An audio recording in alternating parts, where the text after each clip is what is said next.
competition and in the classroom.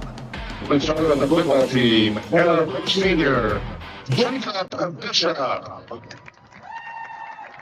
Getting started with the football team, that's where my man, Louis Crystal Bishop.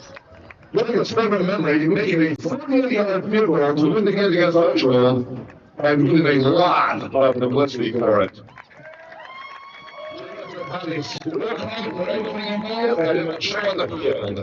Let's bring us plans out of high school from Penn College for mechanical engineering, and we have football kicker, Jacob Bishop.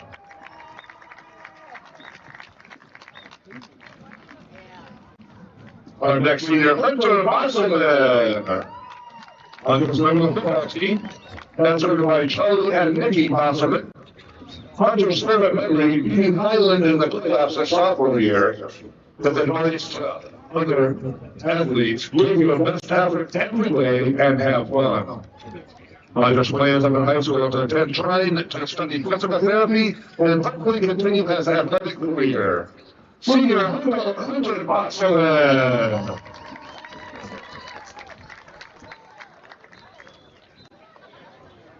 Our next senior, Tinora. Hunter is a member of the football team, that's going by Josh and Ricky Lawler. Hunter's favorite memory will be pick 6 against Seagull during his junior season. His advice, work hard, and ride around. Friends Williams at the high school at Northwest Community College for agribusiness and agronomy. Senior Tinora.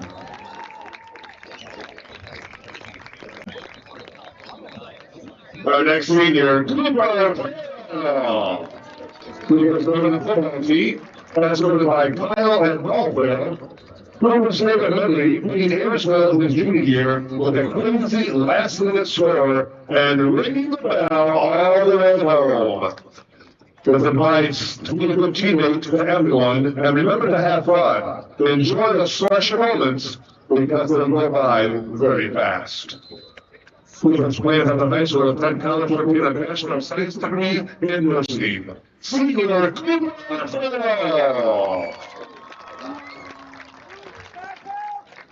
Our next senior, Dominic Graziani. Dominic is a member of the football team. He's executed by Mike and Paulo Graziani.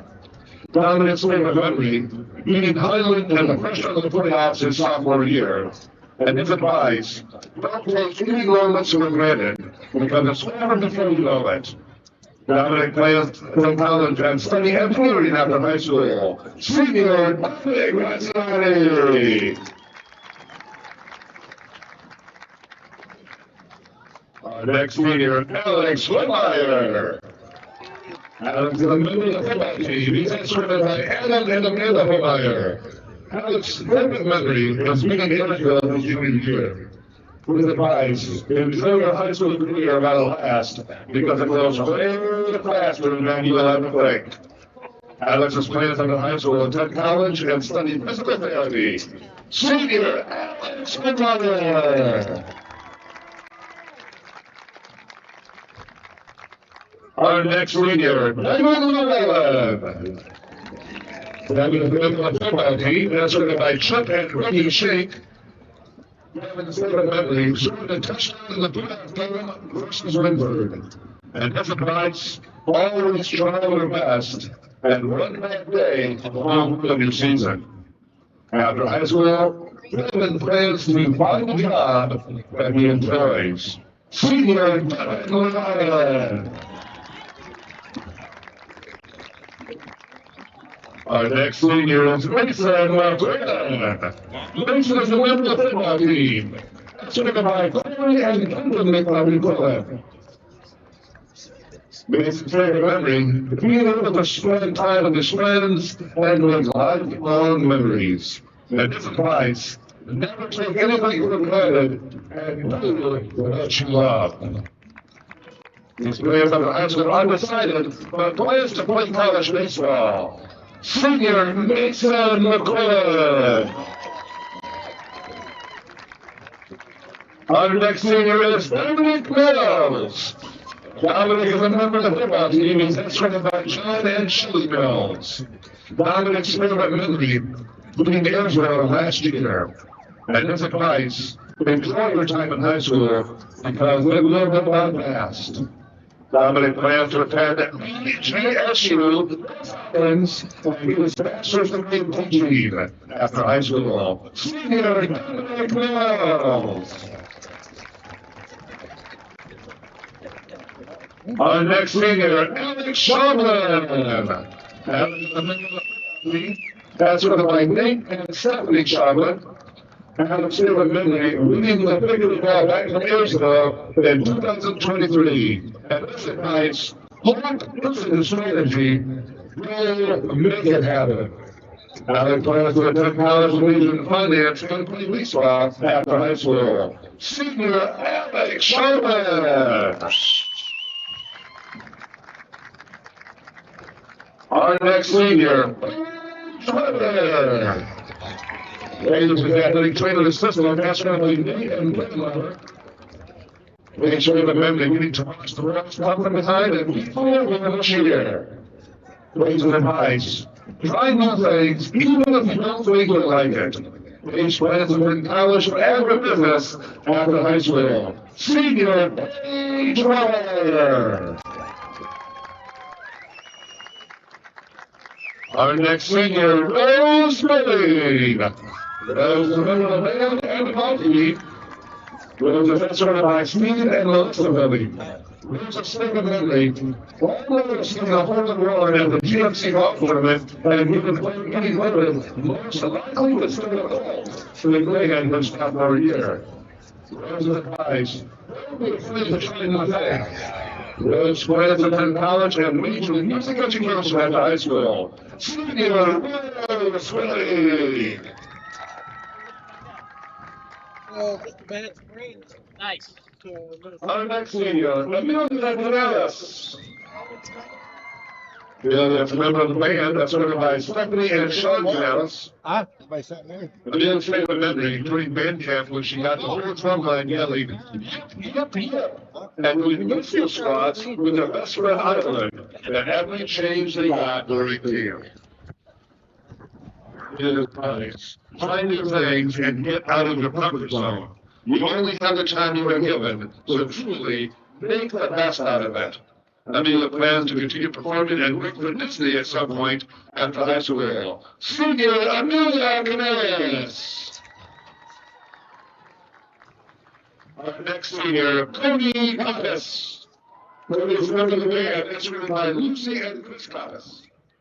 Cody's favorite memory, watching Melody Sandwich play a horror game and seeing the agony as she played.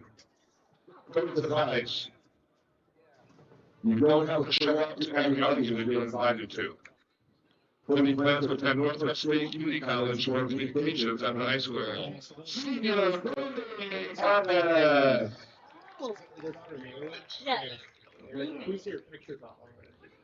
Our next senior is Wade Ruth. Wade is a member of the band that escorted by Pete and Andrew Ruth. Wade's favorite memory.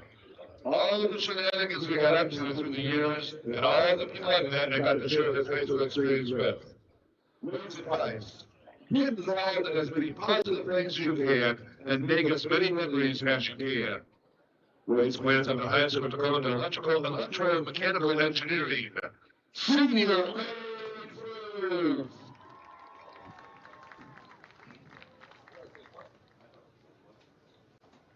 Our next senior, Hilda Martin.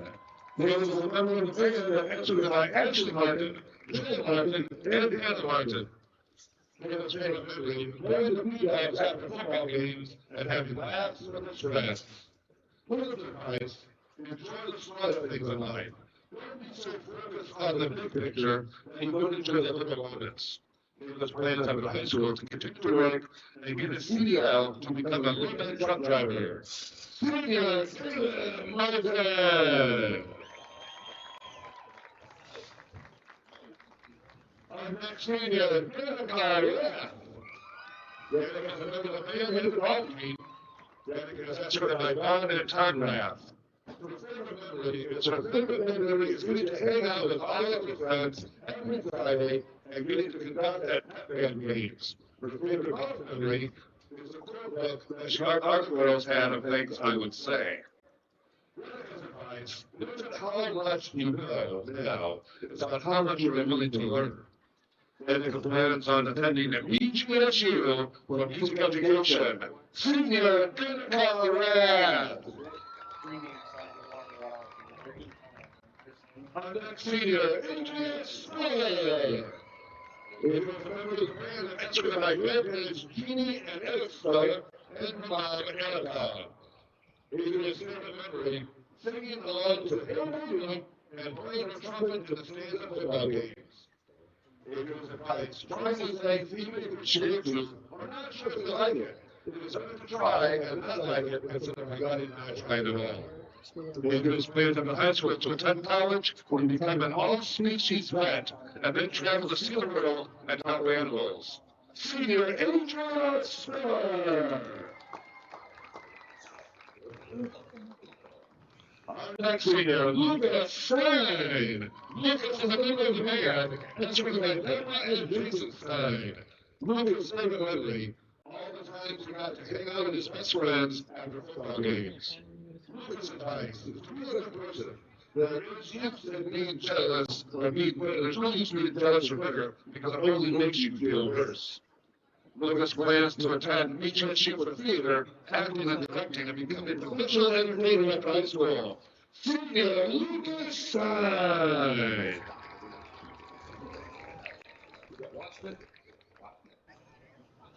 Our next senior, Mary Washington. Mary is a member of the band, escorted by Terry and Casey Washington. Mary's favorite memory of freshman year when she transformed for the first time on the football field, and the whole student body started chanting her name. For advice, avoid the drama, and have fun. Mary plans to attend college and continue drilling after high school. Senior Mary Washington. Our next senior, Mallory Zachariach. That was over the band, escorted by Jen and Steve Zachariach. Mary's Valerie's favorite memory, all the memories I had with my friends in the band. She has no favorite because being able to just talk, joke around, laugh, and be around your friends can never be replaced. Her advice, don't sweat the small stuff. Mallory plans to attend College of Animal Science and earn an equine degree after high school. Senior Mallory Zachariach. Our next senior, Julia Bosman. Julia's member of the charity, escorted by Doug and Louise Bosman. Julia's favorite memory, being able to make people smile and cheer with us. And her advice, always give it kindness. You never know what someone might be going through. Have fun, because you only live once. Julia plans to attend Eastside Ohio State to study agriculture after high school. Senior Julia Bosman. Our next senior, Edson Tussing. Edson is a member of the charity, escorted by Ryan and Billy J. Tussing. Addison's favorite memory, we entered a game when she fell out of her stunt and pulled me down with her. Her advice, make true friends on your team. You spend a lot of time with your teammates and enjoy every season. It will be over before you know it. Addison's plans after high school to attend college and become a NICU or pediatric nurse. Senior Edson Tussing. Our next senior, Logan Partridge. Logan is a member of the cross-country team, escorted by Amanda and Judy Partridge and sister Samara Partridge. Logan's favorite memory, watching the college movie on the bus. Logan's advice, trust the process. When times get rough and painful, you just have to stick to it, because you never know. It will be over all too soon. Logan's plans in high school to do something to make money. Senior Logan Partridge. Our next senior, Amanda Bluebird. The men that's come to the cross-country team, Escalade Jessica and Lenny Leeward. The men is here remembering the girls were structured before the race, and someone had made Cheyenne laugh. He made a joke about the Justin Bieber meme. I like that laugh, because she laughed reminded me of it. Everyone else started laughing because she didn't understand, and that made it even more funny. A man is advised, no matter how good or bad you are at something, all that matters is if you love it enough to keep on doing it. After high school, Amanda plans on attending college. Senior Amanda Freeland. Who do we have tonight, boys? Our next senior, Grace Meyer. Grace is a member of the cross-country team that's led by Tiffany and Nathan Meyer. Grace's favorite memory is running through the mud at Leaders Farm at our team meals every Thursday. Grace's advice, always be willing to try new things. Grace plans to go to college and be an elementary teacher after high school. Senior, Grace Meyer. Our next senior, Paul Wistrek. As a member of the cross-country team, escorted by Amanda and Julie Wistrek. Paul's favorite memory, breaking the school record for the cross-country. His advice, be the person you want to be, not the person others want you to be. Plans after high school are to enroll in the military. Senior Paul Wistrek. Our next senior, Grayson Barber. Grayson is a member of the golf team, escorted by Jordan and Amanda Stuckey. Grace's favorite memory, running the private rounds during the school day. Grace's advice, keep going. After high school, Grayson plans to attend college for business. Senior Grayson Barber. And last but not least, senior, Autumn Henry. Autumn's a member of the golf team, escorted by Brenda and Dwight Henry. Autumn's favorite memory, going out to eat as a team each year. Autumn's advice, do not let anyone look down on you because you are young, but set an example for the believers in speech, in conduct, in love, in faith, and in unity. After high school, Autumn plans to attend the United States Naval Academy, and if not accepted, enlist to the Navy. Senior Autumn Henry! Senior students and band members. Go!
Welcome to week number 10, final regular season week here of the 2024 Tinora Rams high school football season. Coming up live from Tinora High School's Justin F. Kressel Stadium, Tinora Rams will take on the visiting Edgerton Bulldogs in the final regular season game here of the 2024 season. Tonight, senior night here at Tinora High School. The Rams previously honored in a ceremony the 2024 senior class: Mason McQuillan, Dominic Graziani, Trenton DeLarber, Cooper Farrell, Devin Llewellyn, Jacob Bishop, Alex Homeyer, Alex Schaubland, Hunter Bosselman, and Dominic Mills. Cheerleaders, Julia Plasman and Addison Tussing, along with the other fall sport athletes. Welcome to the Signs Excavating pregame show. Signs Excavating can provide general excavating services, demolition, and emergency repair work, from driveways to ditch cleaning to site prep. Signs Excavating is here to help. The Signs Excavating team is committed to doing the job right, on schedule, and within your budget. Based in Rural Defiance, Signs Excavating serves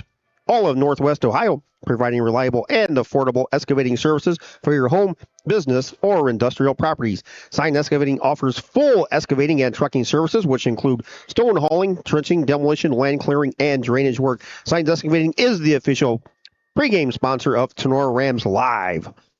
For all your excavating needs, get a hold of Josh, 419-769-2290 for your trucking needs, and get a hold of Brad, 419-481-3738. Visit them on Facebook or signsexcavating.com. Edgerton enters at 6-3, 4-2 in the GMC, while the Rams enter at 6-3 and 6-0 in the GMC. Overall series, Rams with a substantial lead at 34-16.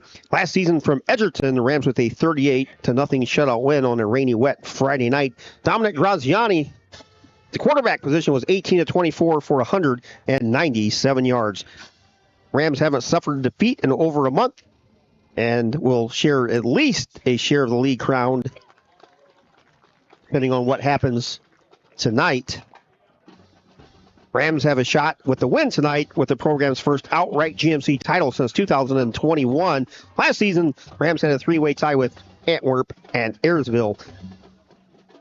As we head into the final week of the regular season, both teams have clinched a playoff spot. Edgerton currently stands at 13th in Division 7, Region 26. And the Rams have clinched a home game as we head into next week's postseason. Top 16 teams in each region qualify for the playoffs. And we said Rams will be here next week versus an undetermined opponent.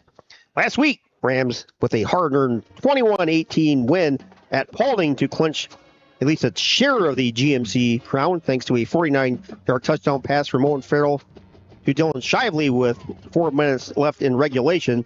One of three touchdown passes between the two, as Tinora's Owen Farrell threw for 293 yards on 16-25 passing.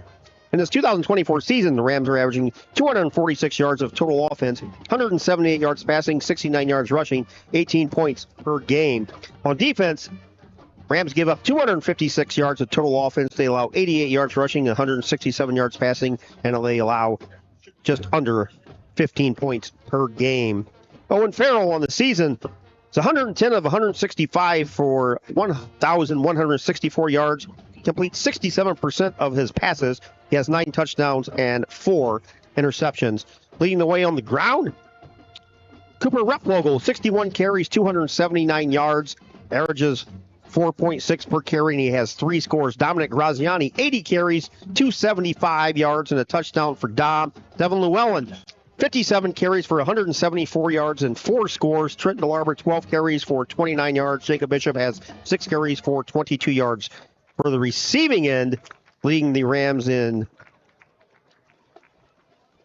receiving this season, yardage-wise, is Trenton DeLarber, 26 catches for 358 yards and 2 scores. Josh Lee, 34 catches, 351 yards and 3 scores.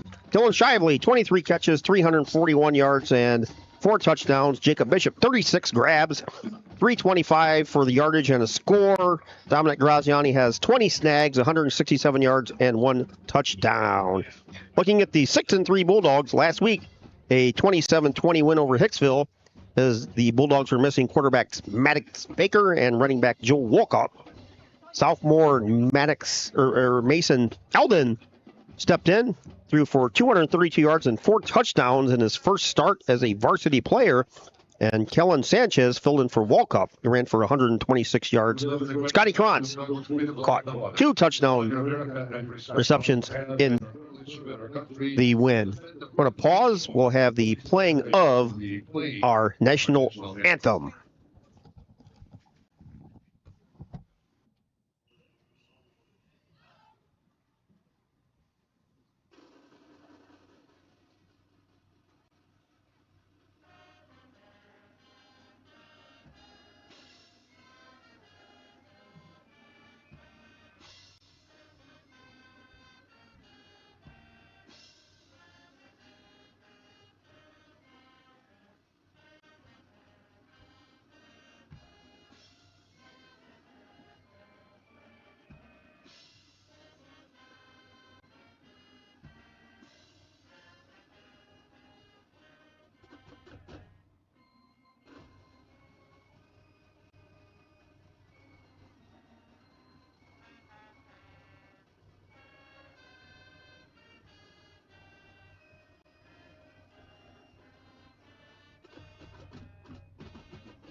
Fantastic job by the Tinora Marching Band. The national anthem. Continuing on with our Signs Excavating pregame show, Edgerton is coached by Brody Flagel in his 5th season. He's assisted by Chase McClellan, Pat Bowser, Jordan Bauer, and Nick Archer. Superintendent, Ben Wilhelm.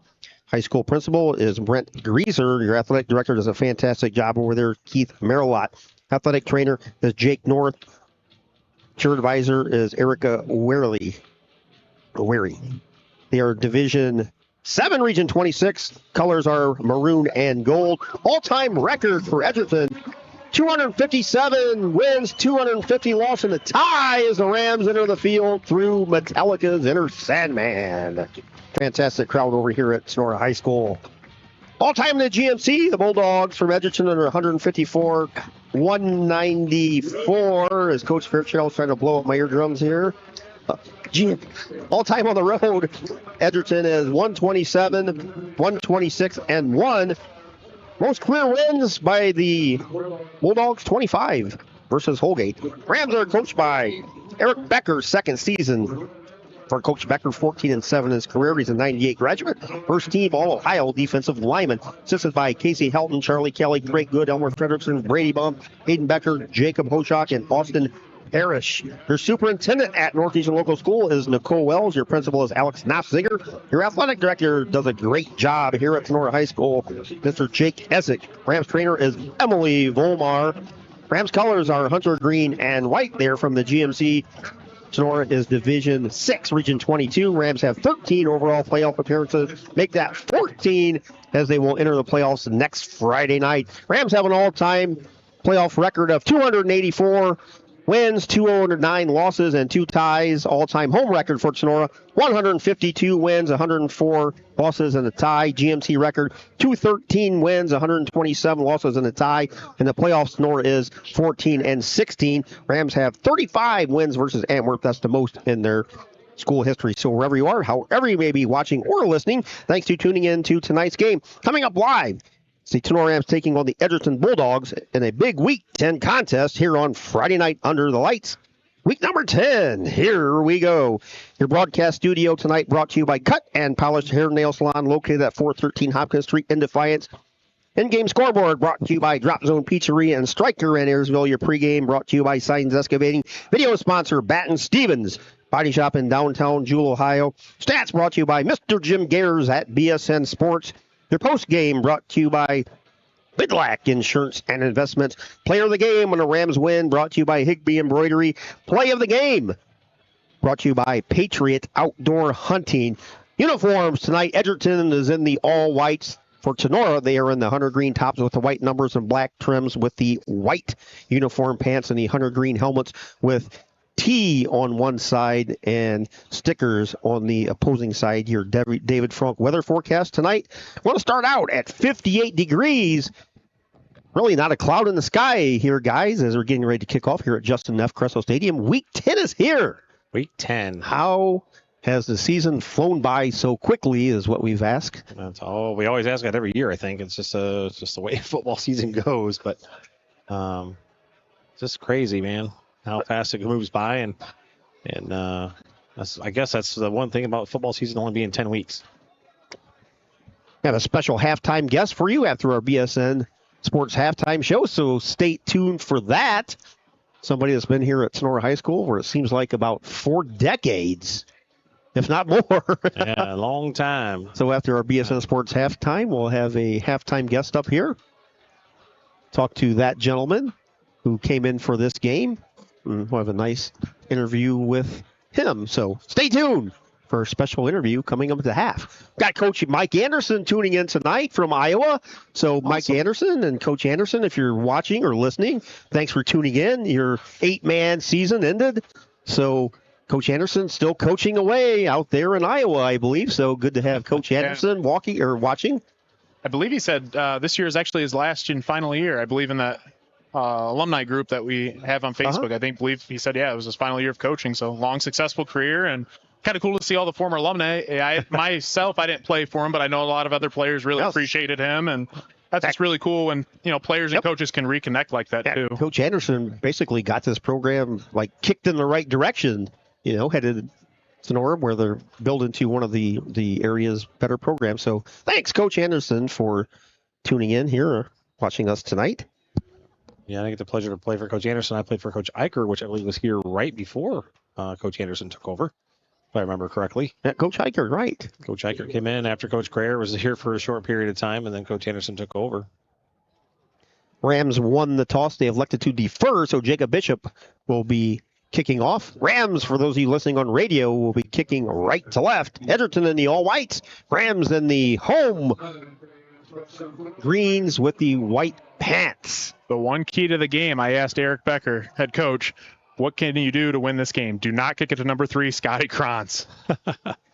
Bishop kicks it to the near sideline, taking it to 10, across the 20, 25, 30 to the 35. Nice opening return by the Edgerton Bulldogs. The returner on that was Kellen Sanchez. So nice return by Sanchez of about 25 yards. Get things going here. Yeah, I was talking earlier, number 3 for the Edgerton Bulldogs. Scotty Krantz is a guy to watch all night long. He's one of the top returners in the area in terms of special teams, but also watch him on the offensive side and defensive side of the ball. The kid's a straight-out flat athlete.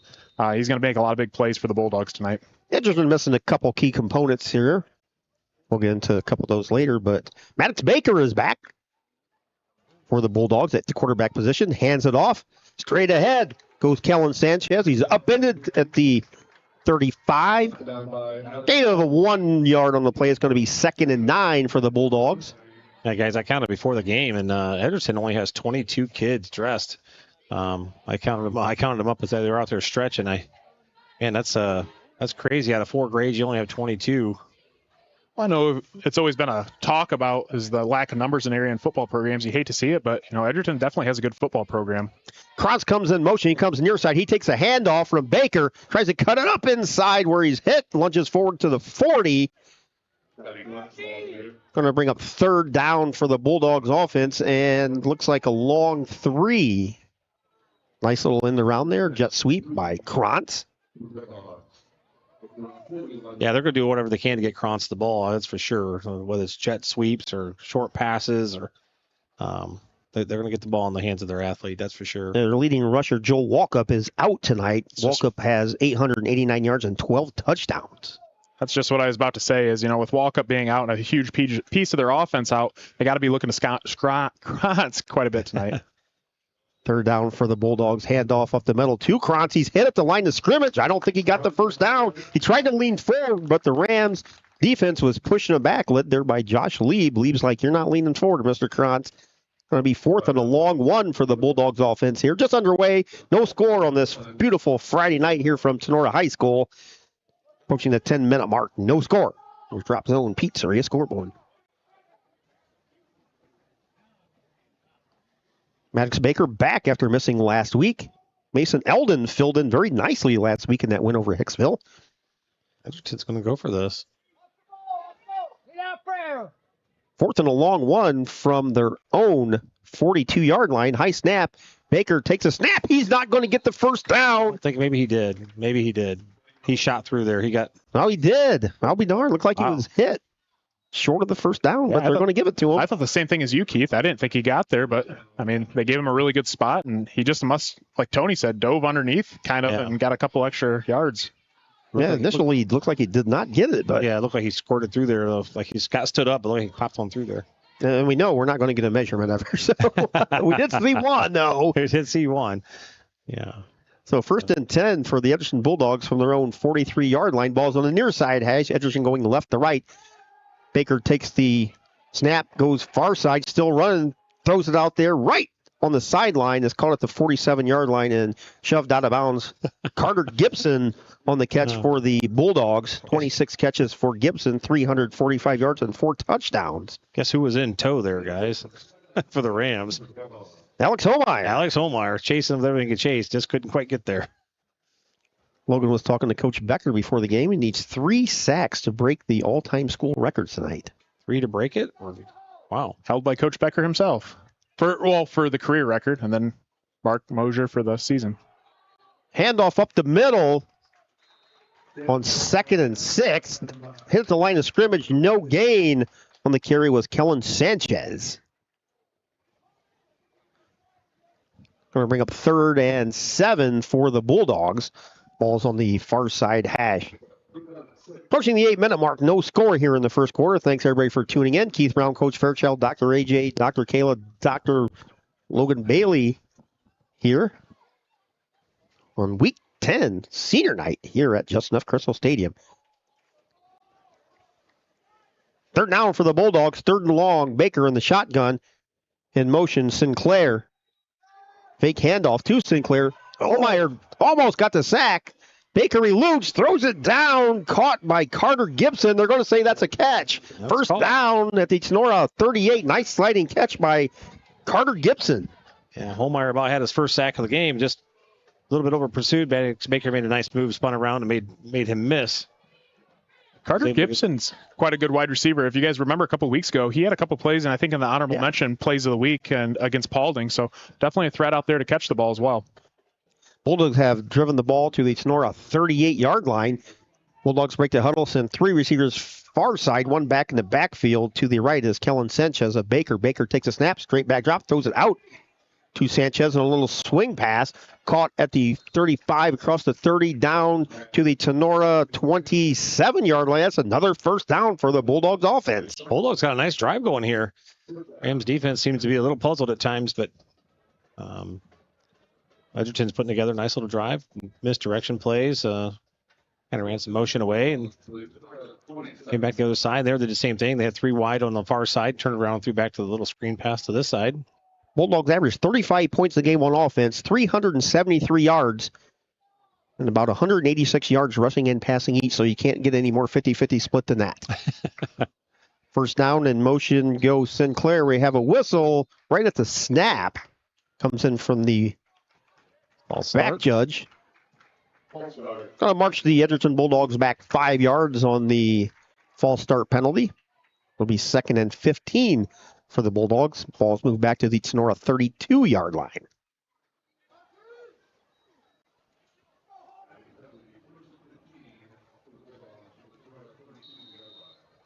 Both Edgerton and Tinora are both 6-3 overall. Rams are undefeated in the conference at 6-0, while Edgerton is 4-2. Well, Fairview's got to look at this game all night long tonight. Obviously, Fairview's rooting for Edgerton. With the Tinora loss, they would split that title with the Rams. 3 receivers, far side, 1 near side. Baker takes a snap, throws it out of the backfield out there. Hayden Sinclair. Going to be short of a first down, however. It's going to be 3rd and 4 for the Bulldogs. What? Maybe not. Yeah, I'm not sure what that is. I thought that was a flag. I'm like, is there a flag on the field? Yeah, I guess it is. Does look like a corn husk. Gotta love Tinora. Got the corn husk blowing through the air now. Didn't know what that was. I thought that was a flag. I'm like, oh, what was that? Ball spot of 31. Edgerton has 3 receivers near side, 1 far side, 1 back in the backfield. Baker takes a snap. Going to have a quarterback draw, and he is hit. Going to have a loss of about 3, maybe 4. Going to bring up 4th and long for the Bulldogs. Yeah, Baker was just swallowed up there by number 63 for the Tinora Rams. Third down. I forgot about the penalty, so it's 3rd down. Thanks, Dr. Kayla. Like she's pointing 3. Like what? Something too. Hunter Bosselman, he's done a nice job at man in the middle of that defense and playing nose guard all year long. And he's battled some injuries here and there, but has really done a nice job being a senior on this team and taking care of business on the O-line and D-line. Yes, he has, Logan. Hunter's had a heck of a senior year, and he has been the mesh unit. 4 receivers, 2 by 2, 1 back in the backfield. Baker looks over there at the Edgerton sideline. Coach Flagel asks for a timeout and gets it. So with 6:01 to go here in the opening quarter, no score. Take a brief timeout. All timeouts brought to you by Clubhouse Pizza and Abe. We'll be back right after this here on Sonora Rams Live. Who has the best pizza in the area? Well, for 4 of the last 5 years, it's Drop Zone Pizzeria in Ayersville and Stryker. From amazing subs to mouth-watering wings to their famous pickle pizza, Harold, Liz, and the crew are always making something spectacular for their customers. Drop into Drop Zone Pizzeria's 2 locations. In downtown Ayersville at 13995 Fruit Ridge Road and also at 301 South Defiance Street in downtown Stryker. Or order by calling Ayersville at 419-395-2525 or Stryker at 419-990-2525. Online ordering is available at toasttab.com. Be sure to visit them on Facebook at Drop Zone Pizzeria. The Drop Zone Pizzeria says, "Let's go, Rams." On this 3rd and 17 for the Bulldogs, 6:06 to go. They break the huddle. They send 2 receivers near, 2 far, 1 back. Basically the same formation they were in, it looks like. Kellen Sanchez back there by Maddox Baker. Ball's on the far side hash. Baker takes the snap, straight back drop, looks. Holmeyer's under. It's going to be a half. Pressure. I think he got he's going to get a half a sack. Holmeyer and Baker. Holmeyer just powered through his block to get back there. Holmeyer and Cooper Farrell come in from the other side. So a half a sack, per se, for Mr. Alex Holmeyer. He had quite the drive. That's going to bring up 4th down, 4th and 25 for the Bulldogs. We hit the 5:30 mark. And that drive was going so well, and that penalty on the first down kind of stalled that drive. We've talked about that before with the Rams. Punt by the Bulldogs. Hits at the 10, taken by Trent DeLarber at the 5, goes across the 10, 15, pushed out of bounds about the 17. So the Rams will start their first offensive possession inside the 20. Yeah, you're right, Coach Fairchild. Bulldogs seemed like a nice drive going, as we've seen on the Tinora side of the ball many times this year. A penalty just instantly kills all the momentum on the drive you had going. Yeah, I'm not sure. I mean, they were just moving the ball down the field. They're making some nice plays, and they got that penalty on first down. And after that, it was just kind of nothing happened. So good job by the Rams defense. Put a stop and see what the offense can do here. Rams start with the ball. First possession at the 5:15 mark. Devin Llewellyn. Speak of the devil. Rams. False start. Will we march back 5 yards? You jinxed them. So, yeah, we prolonged that conversation just a little too long, I guess. I tell you what, guys, I think a lot of these teams down the stretch kind of found maybe a little bit of a weakness for Tinora. First play from the start, the defense for Edgerton Bulldogs, they mugged their linebackers up, and they are blitzing right away. So they've definitely seen that on film from Paulding, Wayne Trace. A lot of those teams had a lot of success for the most part against Tinora. So you see Edgerton starting out with that here tonight. First and 15 for the Rams. Farrell takes a snap. Gives it to Llewellyn, basically the same play. Bust across the 15, across the 20 to the 25. Out close to a first down to the 27. And Devin Llewellyn picked up 16 and a Rams first down. Wow. What a burst there by Devin Llewellyn off the left side of that Rams offensive line. Yeah, nice move. And I don't think the Rams changed that, after Edgerton called that timeout. Didn't look like they changed anything. After that penalty, didn't like the Rams changed anything either. We're right back to the same play. Like the same exact play, right? Yeah. Shively goes far side, near side. One receiver near side. Handoff fumbled by Llewellyn. It's fumbles at 30, and the Bulldogs say they have it. And they do. Llewellyn could not get the exchange from Farrell. Ball went flying. And the Bulldogs hop on top of it at the Tinora 30, so the Bulldogs will take over in really good position with 4:42 to go here in the first quarter. No score on your Drop Zone Pizzeria scoreboard. Not sure what happened. Couldn't really tell if it was if Farrell ever had control of it or if it was on the exchange. I'm not really sure. Defense is going to have to step up big time here. Mr. Beckman says Columbus Grove have a 7-0 lead over Bluffton midway through the first quarter. Thank you, Brett. Across the Field podcast. Check them boys out. Do a great job over there. Edgerton. Baker. Shotgun formation. Throws it deep on the far side. Nice defense out there by the Rams. Jacob Bishop, nice defense there. He got his head around that time, was looking up. Did an excellent job there. Got his hands up and away. Pass intended for Scotty Krantz. Yeah, it was something we didn't see him do a lot early in the game against Paulding, was get his head around. He had great coverage, and he was there. He just didn't get the head around to see where the ball was coming down. But great job there. Yeah, if you look at the Rams' defensive stats, they keep a stat called total lockdown. I'm assuming it's something similar to that, but he leads the team in that, and I believe he had 12. So been a solid defensive back for the Rams all year long. Well, I'll tell you what, they got him. Well, now they don't, but I was going to say they've had him out there on all one-on-one with Scotty Krantz, and one of the most dynamic players in the conference. 2nd and 2 on the jet sweep. Handoff went to Hayden Sinclair, but right as he got the handoff, another flag. I'll start. Penalty on the Bulldogs will march him back 5 yards. So it's like the previous possession for the Bulldogs. We're going to wind up with a 2nd and long, 2nd and 15. Ball's all the way back to the Tinora 34-yard line after the Rams turnover. Miss Mia taking her first live football game tonight. She has yet to fall asleep over here by Dr. Kayla. He's like, I like this football stuff. Plus, I smell tacos, so. Yeah, Brothers Tacos come through and catered us for the press box tonight. Man, it's delicious. Krantz fires over on the far side. Reception made out there at the 34-yard line. Parker Gibson, but he slipped as he was trying to make the cut up the field, looked like. Yes, as Coach Fairchild said, Brother Tacos here tonight. Oh, my word. And another fantastic spread. So get a hold of Brother Tacos for your venue needs for, oh, boy. Got some beans and you rice. Their rice is awesome, dude. I'm going to be honest. I'm not a big Mexican rice guy, but their rice is good. I pound that stuff. 3rd and 13. Ball's on the far side hash for the Bulldogs. Max Baker fakes a handoff. He's going to keep it. Takes it off the right side, and he's hit. Basically, at the line of scrimmage. Going to sneak out a yard on that, so it's going to bring up 4th and 13 for the Bulldogs. Ball's at the Tinora 32-yard line. Kind of paid the price for that one. Whew. Tell you what, the defensive line right now is looking very stout. The only thing they've gotten going for run game has been off tackle stuff, getting out around the defensive ends, but anything up the middle has pretty much been stuffed. Parker Eldon's going to try a 49-yard field goal here. All right. So we'll see this. He's seeing Jacob Bishop here, so Eldon. Corey Herman on the hold. Kick is up. Not going to have enough legs. Just a little bit short. But puts the ball to 20. Right, exactly right. I think that's what Coach Flagel realized. But that was a pretty good attempt there by Parker Eldon. He's just a junior.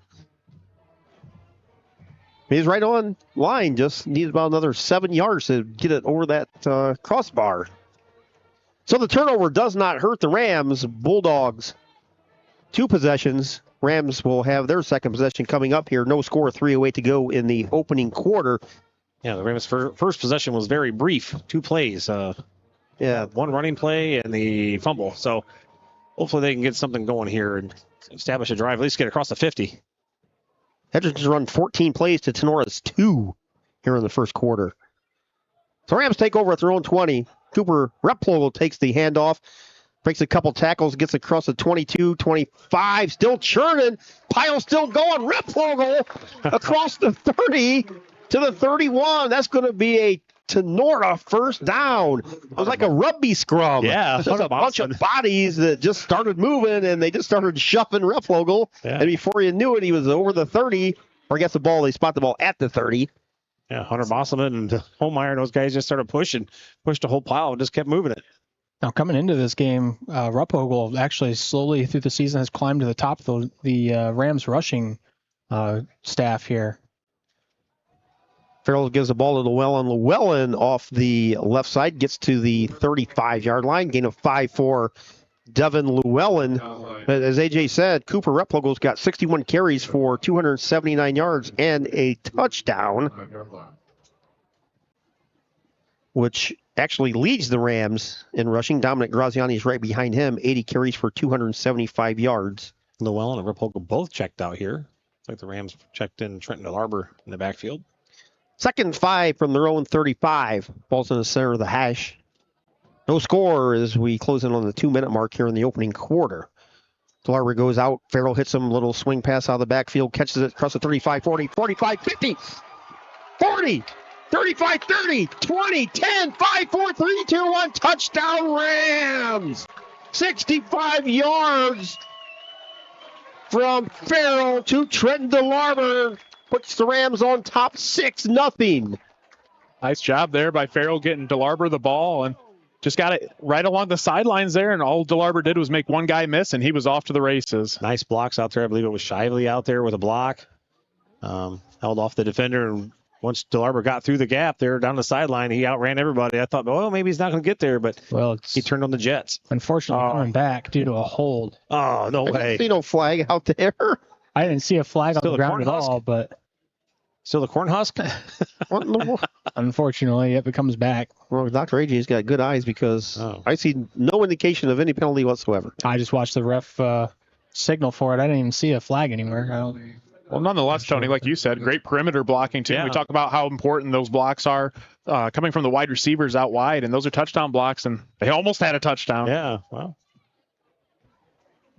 Ball spotted at the original line of scrimmage. It's going to be 2nd and 10. Ball's on the far side hash. Farrell straight back drop, looks, feels the pressure, steps up, throws out, hits Lieb at the 35. Josh lunges forward to the 36 of Tinora. It's going to bring up 3rd down and 4. Here as we hit the 1:30 mark of the opening quarter. We're back to scoreless as that 65-yard touchdown catch by Trent DeLarber was erased by a penalty on the Tinora offense.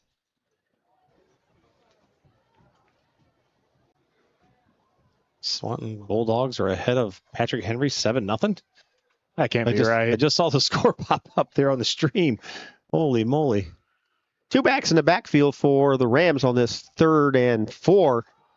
Handoff to Replogle off the left side. Across the 40, falls forward to the 43-yard line. That's enough for a Tinora first down. Great job by opening up the hole by the Rams offensive line there to get Replogle through there and that Ram first down. First down is brought to you by Hall Crop Insurance.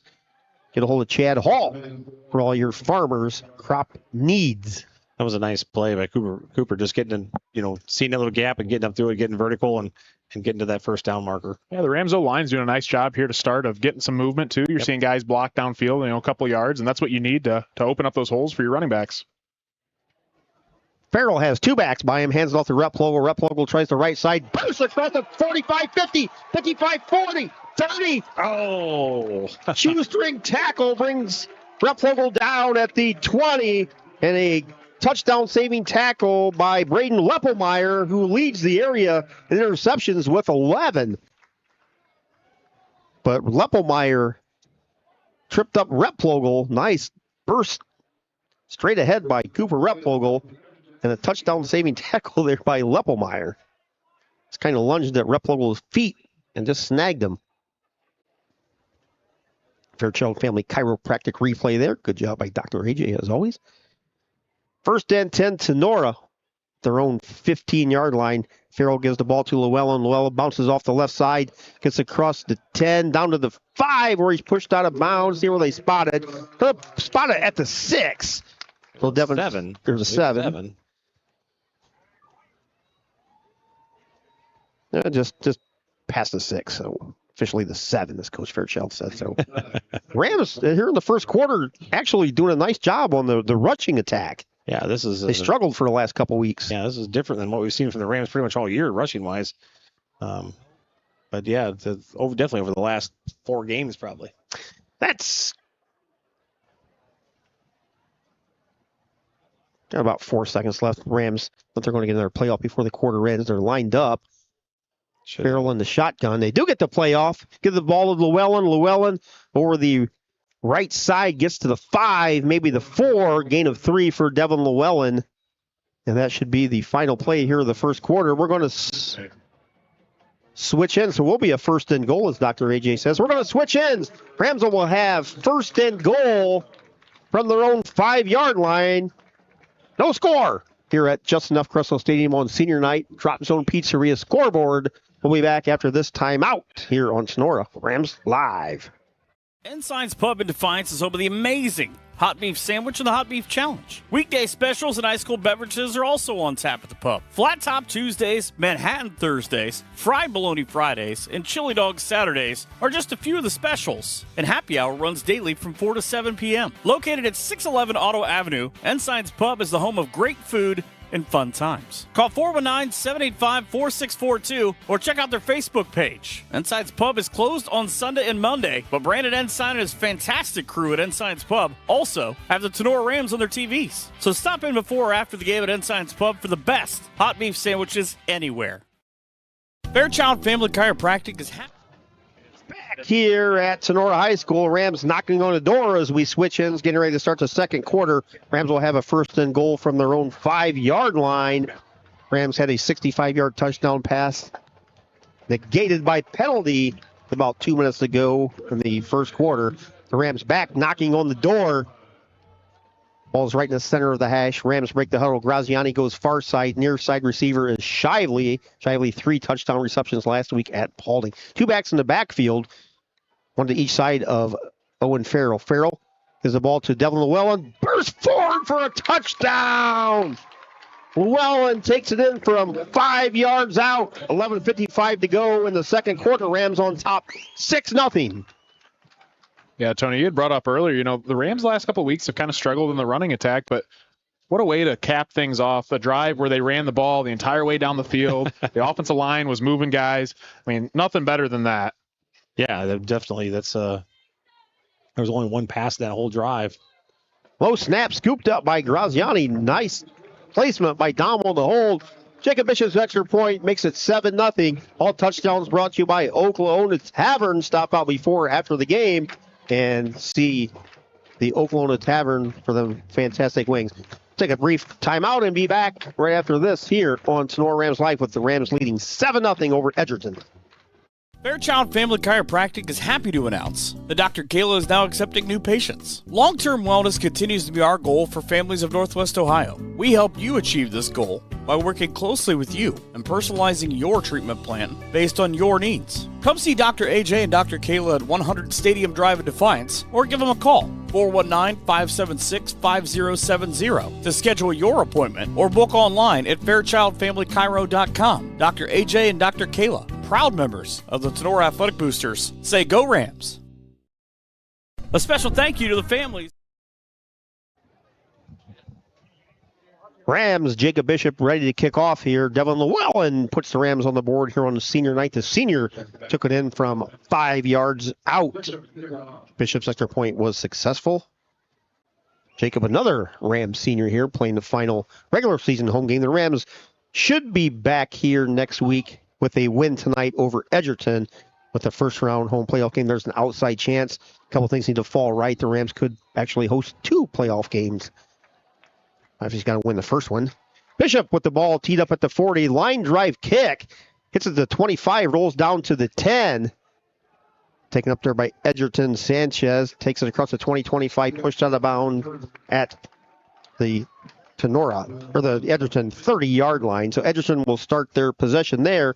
And going into the second quarter, guys, Rams have 11 plays for 101 total yards, 95 yards rushing. Wow. That's solid. I mean, considering the last 2 games, they had negative rushing yards each game. So, like I said, you're seeing offensive linemen for the Rams doing a nice job. They're getting physical in there. They're moving some bodies. That's exactly what you need out of those offensive linemen, especially the last couple weeks when they've struggled to establish that run attack. Edgerton will start at their own 30 balls on the near side hash. One receiver out there, that's Scotty Krantz, the far side receiver. Baker, actually, Krantz is lined up in the backfield. Krantz takes the handoff, busts it off the left side, across the 40, 45-50, 45-40, 35-30, pushed out of bounds at the 20. Krantz, with a 50-yard run from the Edgerton backfield, took the handoff from Baker, bounced it outside, and he was off to the races. I tell you what, I knew Krantz was a good athlete, but I didn't know he had speed like that. He hit that outside corner, and holy smokes, he was gone. Yeah. Luckily, Dom had the right angle on him. I know Dom almost, I don't even think, he almost didn't get him there. Ball is officially spotted at the Tinora 21. First and 10, Edgerton. Just underway here in the second quarter. Rams up 7-0, or 16. Baker takes a handoff, gives to Sanchez, and he tries to go off the right side, and he is going to be saddled for a yard or 2 loss. It's going to be 2nd and 12 for the Edgerton offense. I was just going to say, until that Scotty Krantz broke that one off, Edgerton's running game has been pretty much nil. The Rams have done a nice job up front, both offensively and defensively. And Krantz breaks off that big one. So ball's on the far side hash as Edgerton breaks the huddle's tight formation. Far side receiver is Caden Sinclair. Sinclair comes in motion near side. Max Baker takes a handoff, gives it to Sinclair. Almost tripped up in the backfield. Gets away from one Ram tackler. The ball's on the ground. There's a scrum forward at the 20. Edgerton looks like they had it initially. Tinora, both of them jumped on it. I'm not sure whoever was stronger got it. So the Rams have the ball. There's no signal yet. Tinora has the football. They're going to say down. Oh, they're giving it back to Edgerton. Wow. I think that might be the right call. It did look like the ball popped out pretty late. Oh, no, I think the ball was out early because they marked it back where they recovered it. But they're saying that the Edgerton kid had it and Tinora just wrestled away from him, I guess. Because Tinora couldn't tell who they were. Both of them jumped on the ball at the same time. But I guess they're saying Edgerton had control of it. Ball spotted at the Tinora 20 on the near side. It hatches 3rd and 14 at the 10-minute mark here. 2 backs in the backfield. 1 far side receiver, Sinclair. 1 near side receiver, Carter Gibson. Play clock's down to 4. We have a whistle and a timeout. And over there, Coach Flegel for Edgerton takes a timeout. We'll take a timeout here. 9:59 to go in the first half. Rams 7, Edgerton nothing here on your Drop Zone Pizzeria scoreboard. A special thank you to the families of Laura Kepi, a longtime Tinora Rams supporter, and Wes and Vicky Zwiebel. Another big thanks goes out to Vince Salinas and Michelle Bacon for supporting the Tinora Rams and all of us here at Tinora Rams Live the past few seasons. You smell that burger? It's coming from the Firestone Tavern. For 3 straight years, Firestone Tavern has brought home the award for best burger in the region. Firestone Tavern is also a go-to for wood-fired pizza, great appetizers, and so much more. Chef Aaron and his fantastic staff are here to serve nothing but the best to their customers. Be sure to stop out after the game tonight for ice-cold drinks and all the games on TV you can ask for. Located at 211 Carpenter Road at the Eagle Rock Golf Course. In a hurry? Give Firestone Tavern a call at 419-785-4015. Online ordering is also available at firestonetavern.com. Firestone Tavern, which is the best to the Tinora student athletes. The Firestone Tavern, you cannot go wrong with a single thing out there. With Chef Aaron and that crew at Firestone Tavern. Everything on that menu was delicious. Back here, 3rd and 14 from the Tinora 20. We have a score correction. Swanton has not scored on PH. PH is up 20-0. So somebody put that in there wrong. 2x2s on receiver, 1 back in the backfield. That's Sinclair in the backfield. Max Baker takes a snap. Flushed out of the pocket. Throws it out there towards the end zone. Ball's knocked away. At the 5-yard line. Pass was intended by Kellen Sanchez. Kellen Sanchez played defense there because Mason McCoy was picking that bad boy off, and he had to jump back up and bat that down. Yeah, the ball by Baker was just a little underthrown and thrown a little bit behind him, but I'll imagine you'll see the field goal team come back out here again.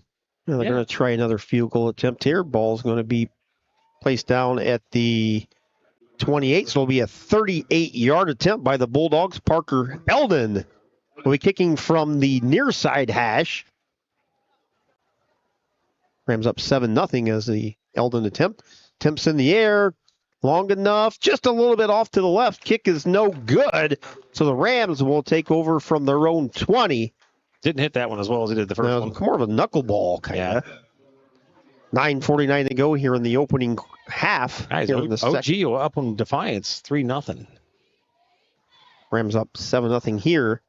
Paulding's up 28-0 over Antwerp, courtesy of Mr. Beckman, and Trace 21-0 over Ayersville. Not really any shocking scores yet. I guess the Bluffton Columbus Grove score is a little more shocking more than anything. Right, yeah, I would say so. I mean, that game was supposed to be like Rocky Part 3, and those teams duke it out every time, and not going that way. Handoff to rep logo goes off the left side of the Rams offensive line. Gets a couple yards. Going to be 2nd and 8. Not much there on that one. For Tinora. Ball spotted at their own 22-yard line.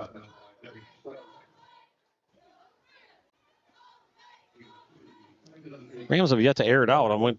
They've obviously watched film and realized they could get the ball. And then Edgerton's playing a 5-man front against them. Guess we didn't give the Columbus Grove score. It was 21-0 over Bluffton. Bluffton's given a 59 total points on the season. Farrell straight back drop under pressure, fires it out there out of the backfield, intended for Josh Lieb. Ball falls incomplete at the Tinora 25. It's going to bring up 3rd down and 8. It's almost as if Farrell kind of rushed that throw. He had a lot of time back there in the pocket, but just couldn't come up with the pass to Lieb. Now Farrell's 110 for 165 for 1,164 yards and 9 touchdowns. He completes 67% of his passes. And this is just a sophomore. Yeah, Corey Herman was coming off the edge that last play from the defensive end position. But, yeah, I think Owen had time to throw that. Just kind of rushed it and got it in the ground. 3 receivers near side, 1 far side. Farrell straight back drop, feels the pressure, steps up. He's going to be brought down at the Tinora 15. Host of Bulldogs bring down Farrell for a big loss. Rams special team unit comes on the field. Rams are going to punt it away. 4th down and forever for the Rams. Rams lead here 7-0 on your Drop Zone Pizzeria scoreboard here in the second quarter. 8:35 on the second quarter clock and winding. Last one. Corey Herman, number 1 for the Bulldogs, just brought the pressure and was able to come up with a huge sack, and Tinora is now punting. Bishop's on the goal line, going to kick from about the 5. Bishop, high, deep kick. Kicks away from Krantz, hits at the 45-40. Oh, wow. 35-30, 25, still rolling. Touchdown there by Abram Jimenez. And Devin Llewellyn at the 24. Wow. So Bishop kicked from the goal line. 15. So that's 35. 40, 50, 60. About a 62-yard punt. Come on, Mr. Penner Math. Mr. Penner Math tells me that's a 60, unofficial, of course, Mr. Penner. 62-yard punt by Jacob Bishop. Bishop, I think, was averaging 36 yards per punt coming in. Not sure why Krantz didn't go over and catch that ball. He just thought it was going to land and just let it land and didn't go get it. Yeah, it looked like he almost just didn't have a good read on where it was and couldn't come up with it. Bulldogs take over from their own 25.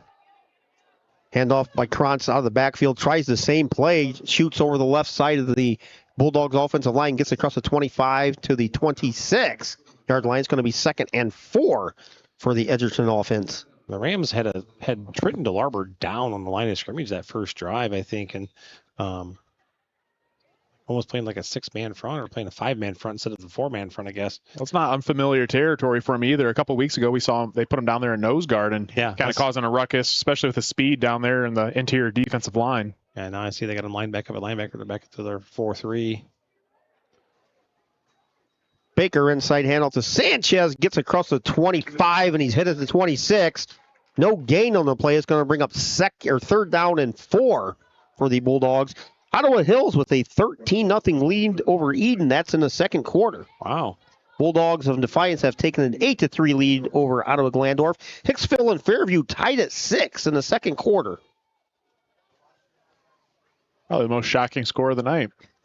Evergreen 14, Delta nothing. Yeah, I saw that one too. That one was Patrick Henry 20, Swanton nothing.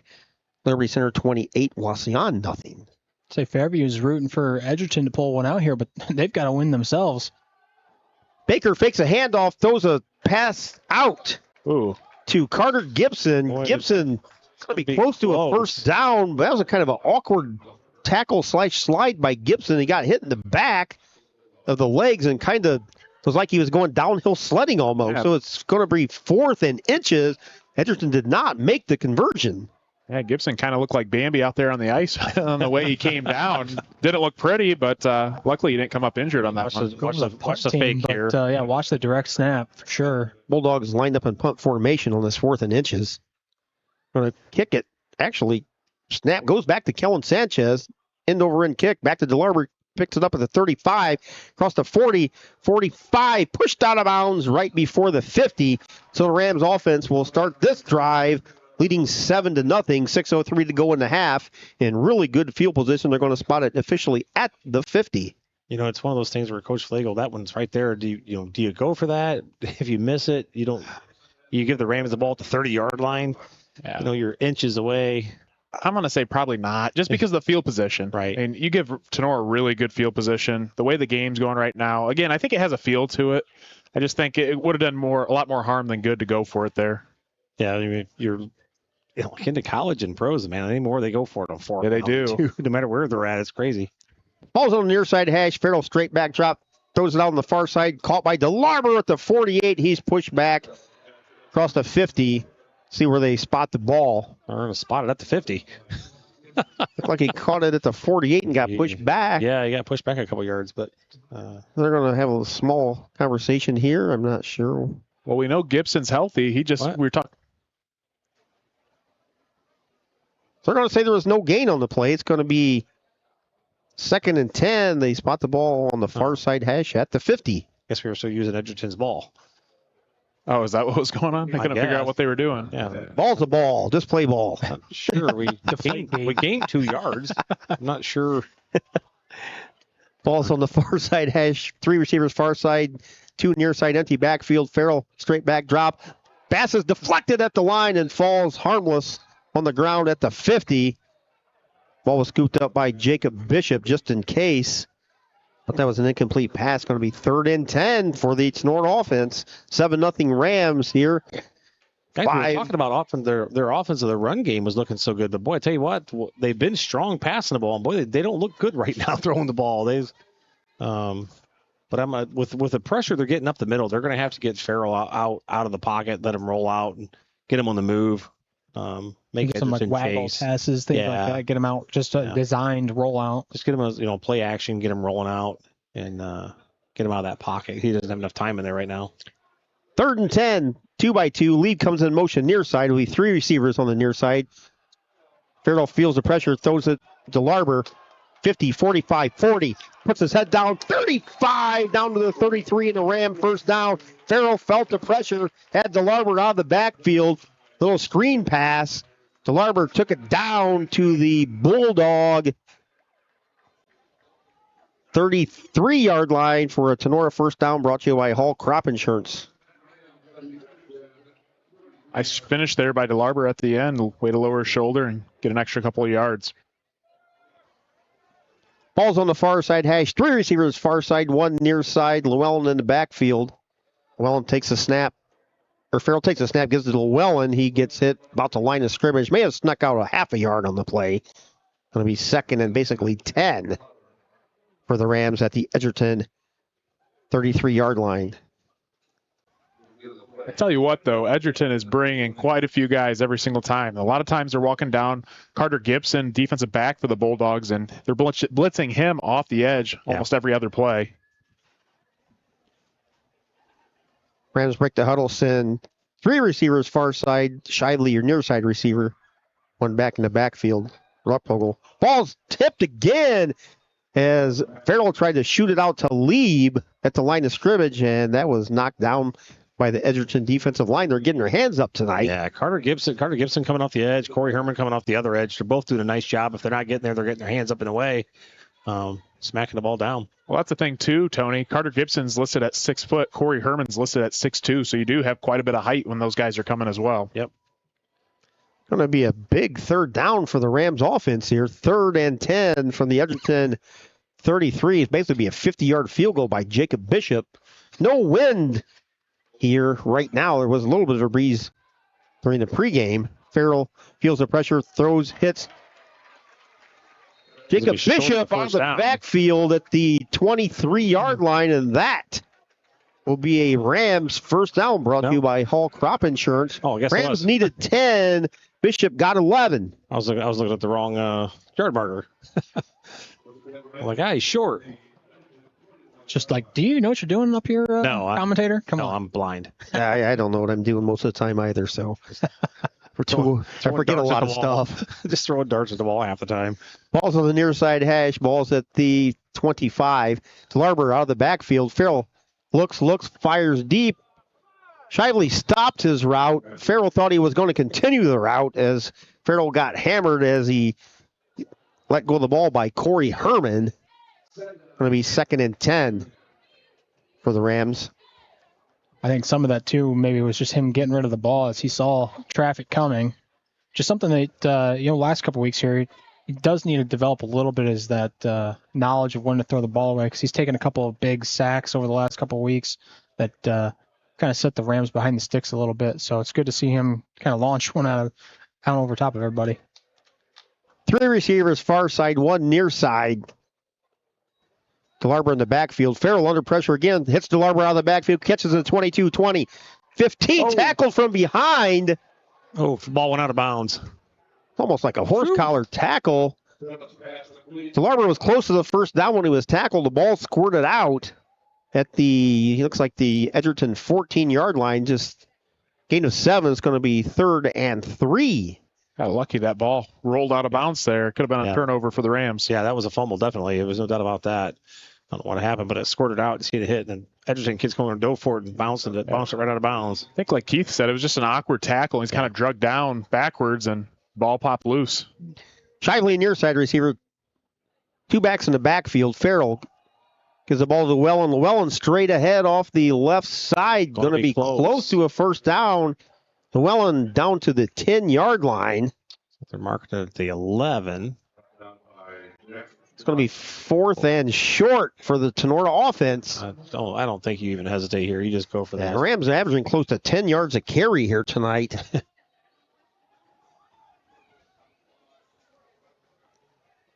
Closing in on the 2-minute mark here in the half. This is where you just put it on your offensive line, Logan, and say, listen, we need a half a yard here. Let's get it done. 100%, I agree with you. This is, as an offensive lineman, this is where you take pride in these type of plays and situations. It's a must, and you got to show your physicality right here, right now. Farrell out of the shotgun on this 4th and inches. 2 backs in the backfield. Farrell's trying to draw the Bulldogs offside. We have a timeout on the field. Rams take a timeout.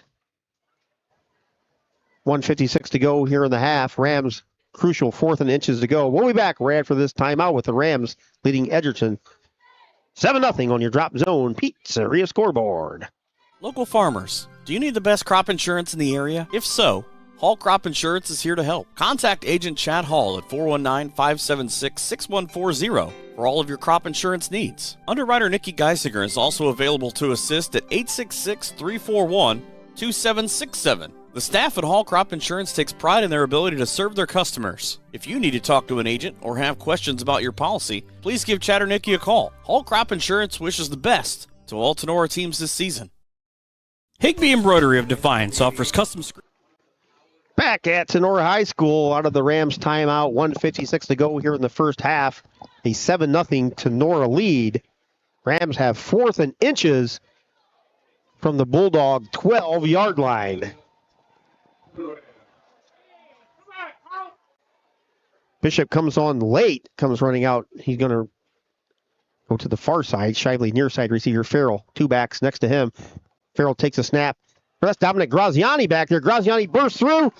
Leads forward to the goal line. He's going to be just inches short. So Graziani came in for Farrell on the 4th and inches. Busted through for about an 11.5-yard gain.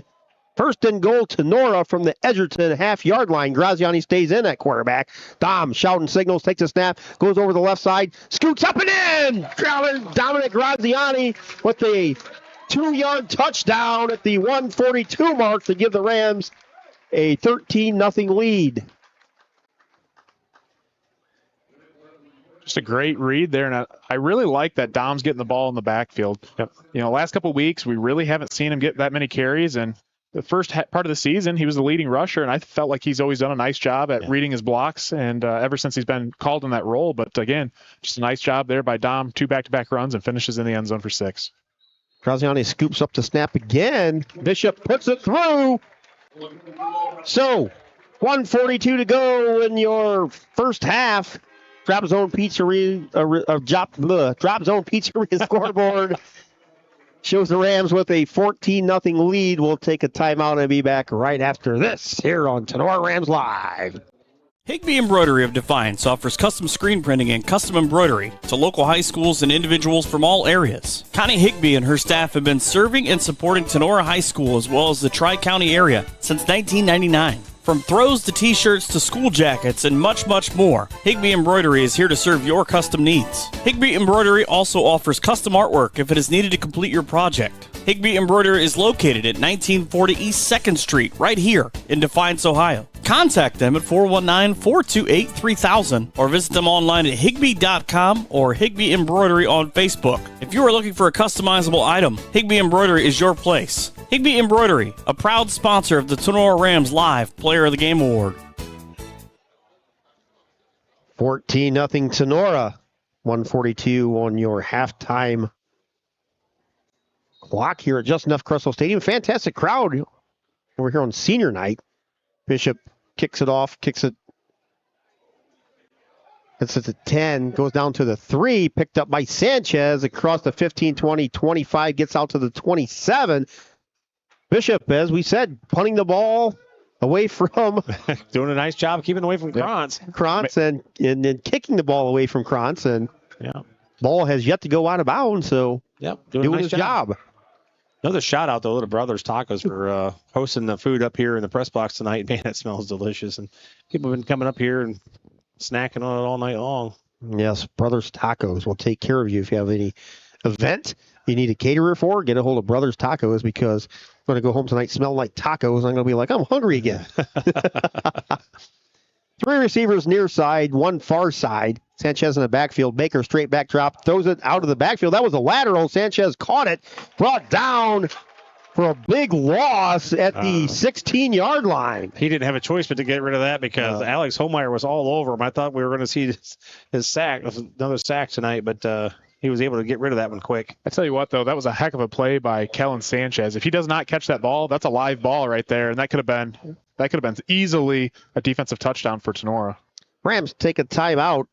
Keep things here. Columbus Grove 28, Bluffton nothing. Wow, that's amazing. And as we saw last year, we know those two communities, for whatever reason, they just don't like each other when it comes to football. Coach Schaefer absolutely loves playing Bluffton. So I tell you what, though, later down the road, love to see a Columbus Grove game. I mean, that's a great group of people over there. Yes, fantastic.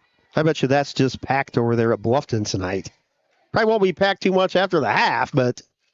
Yeah, we had said that could have potentially been, one of the games of the year in terms of, all the hype and the great athletes. And that was conference title, the NWC title on the line as well. So a lot of title games tonight. Eden and Ottawa Hills for the TAC championship. And Ottawa Hills handling that one right now. Yeah. Green Meadows Conference is pretty much secured. Tinora wins it tonight. That's outright. They've already clinched a share. And Liberty Centers won the NWAL outright, which...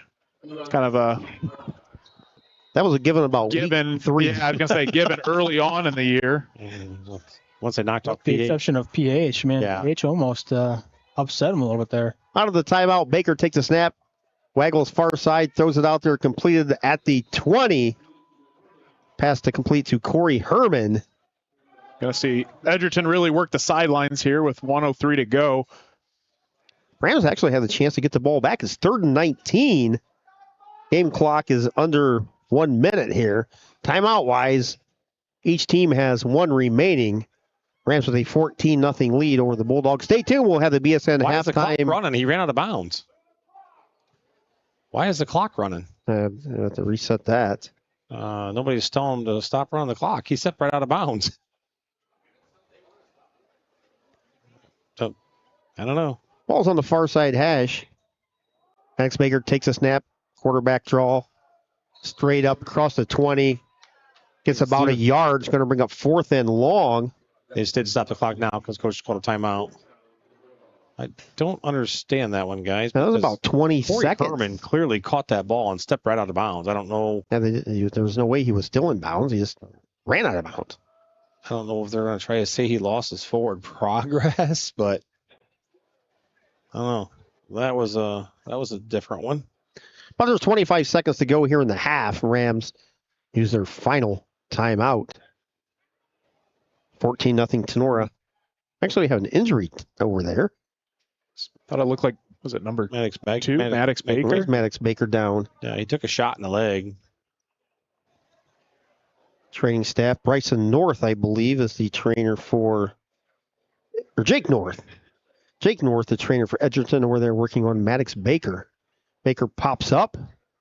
Going to come out for a play since they stopped the game. So Baker's. Well, I think they stopped it on a timeout. So he doesn't have to come out because Coach Becker called timeout right away. I don't know if that was an injury timeout or a Rams timeout. Yeah, Rams called timeout right away. Coach Becker was pretty upset because he thought the clock should have stopped as well. Right. I was going to say, yeah, if the clock was running, then we would have called the timeout much earlier. Then. Right. Graziani and DeLarber back on deep for Tinora on this 4th and 13 for Edgerton. Sanchez going to punt from his 10. Blocked. Picked up by Tinora. Ball still loose. Holmeyer scoops it up and takes it in for a touchdown. Alex Holmeyer scoops up the block kick. I don't know if that was Jacob Bishop on the block, I believe. I believe. We have to see that in replay. I'm not sure who got it. I think it was Bishop. It almost looked like Bishop kind of tapped it forward to Holmeyer, too. I couldn't tell. He was trying to scoop it, but I think he lost control of it when he kind of got tackled. Yeah, the ball went right into Holmeyer's hands after that. For the block. That was Bishop. Yeah, Bishop had the block. Yeah, Bishop was trying to scoop it up. Went right to Holmeyer.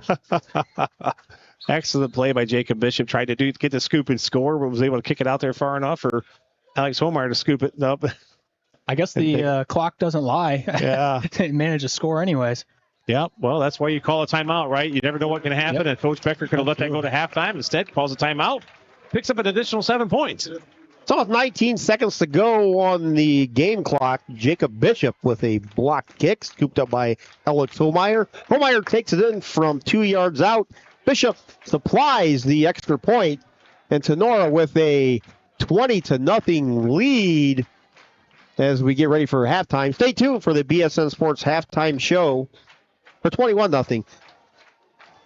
BSN Sports halftime show coming up, and then we'll have a special guest for our, last 10 minutes. Somebody that's been Tinora figure for about 4 decades. So we look forward to that. So here, Rams, Jacob Bishop will kick off. Will be at the 40. I probably just squibbed this. I don't give him any chance. Yeah, no, you're not going to kick it. You're not going to kick it deep whatsoever. But again, the Bulldogs without their leading rusher again tonight, Joe Walkup. Talked to Joe for a little bit before the game. Hopes to be back. He doesn't. He's like, That'd be sad if we don't have him for the playoffs. But I see somebody over there who it is over there in crutches. Bishop approaches the ball. Little short kick. Hits it to 15 and goes out of bounds at the 10, right as Scotty Krantz was getting ready to scoop it up. Nothing hurt there. Basically what you want. So Krantz does not get a return. So 19 seconds to go. Bulldogs probably just take a knee and head to the half. 21-0 Rams. Shock right before the half. That block kick by Tinora. Yeah, if you're up and head coach Eric Becker, you're thinking that you're going to have the ball in offense. Get ready. It's go time. Let's push the pace and come up with a defensive score. You can't beat that. Special teams. The second block kick for a score for the Rams this season. I think Alex Allmeyer has them both. Yeah, I believe so. Baker takes a snap. Straight back drop. He's taking a knee. Hit. from the backside. Sack Bosselman. on the play. Hunter Bosselman sack brought to you by Brother Taco. I always forget to mention them on the sack. So Brother Tacos is a sponsor of our sacks.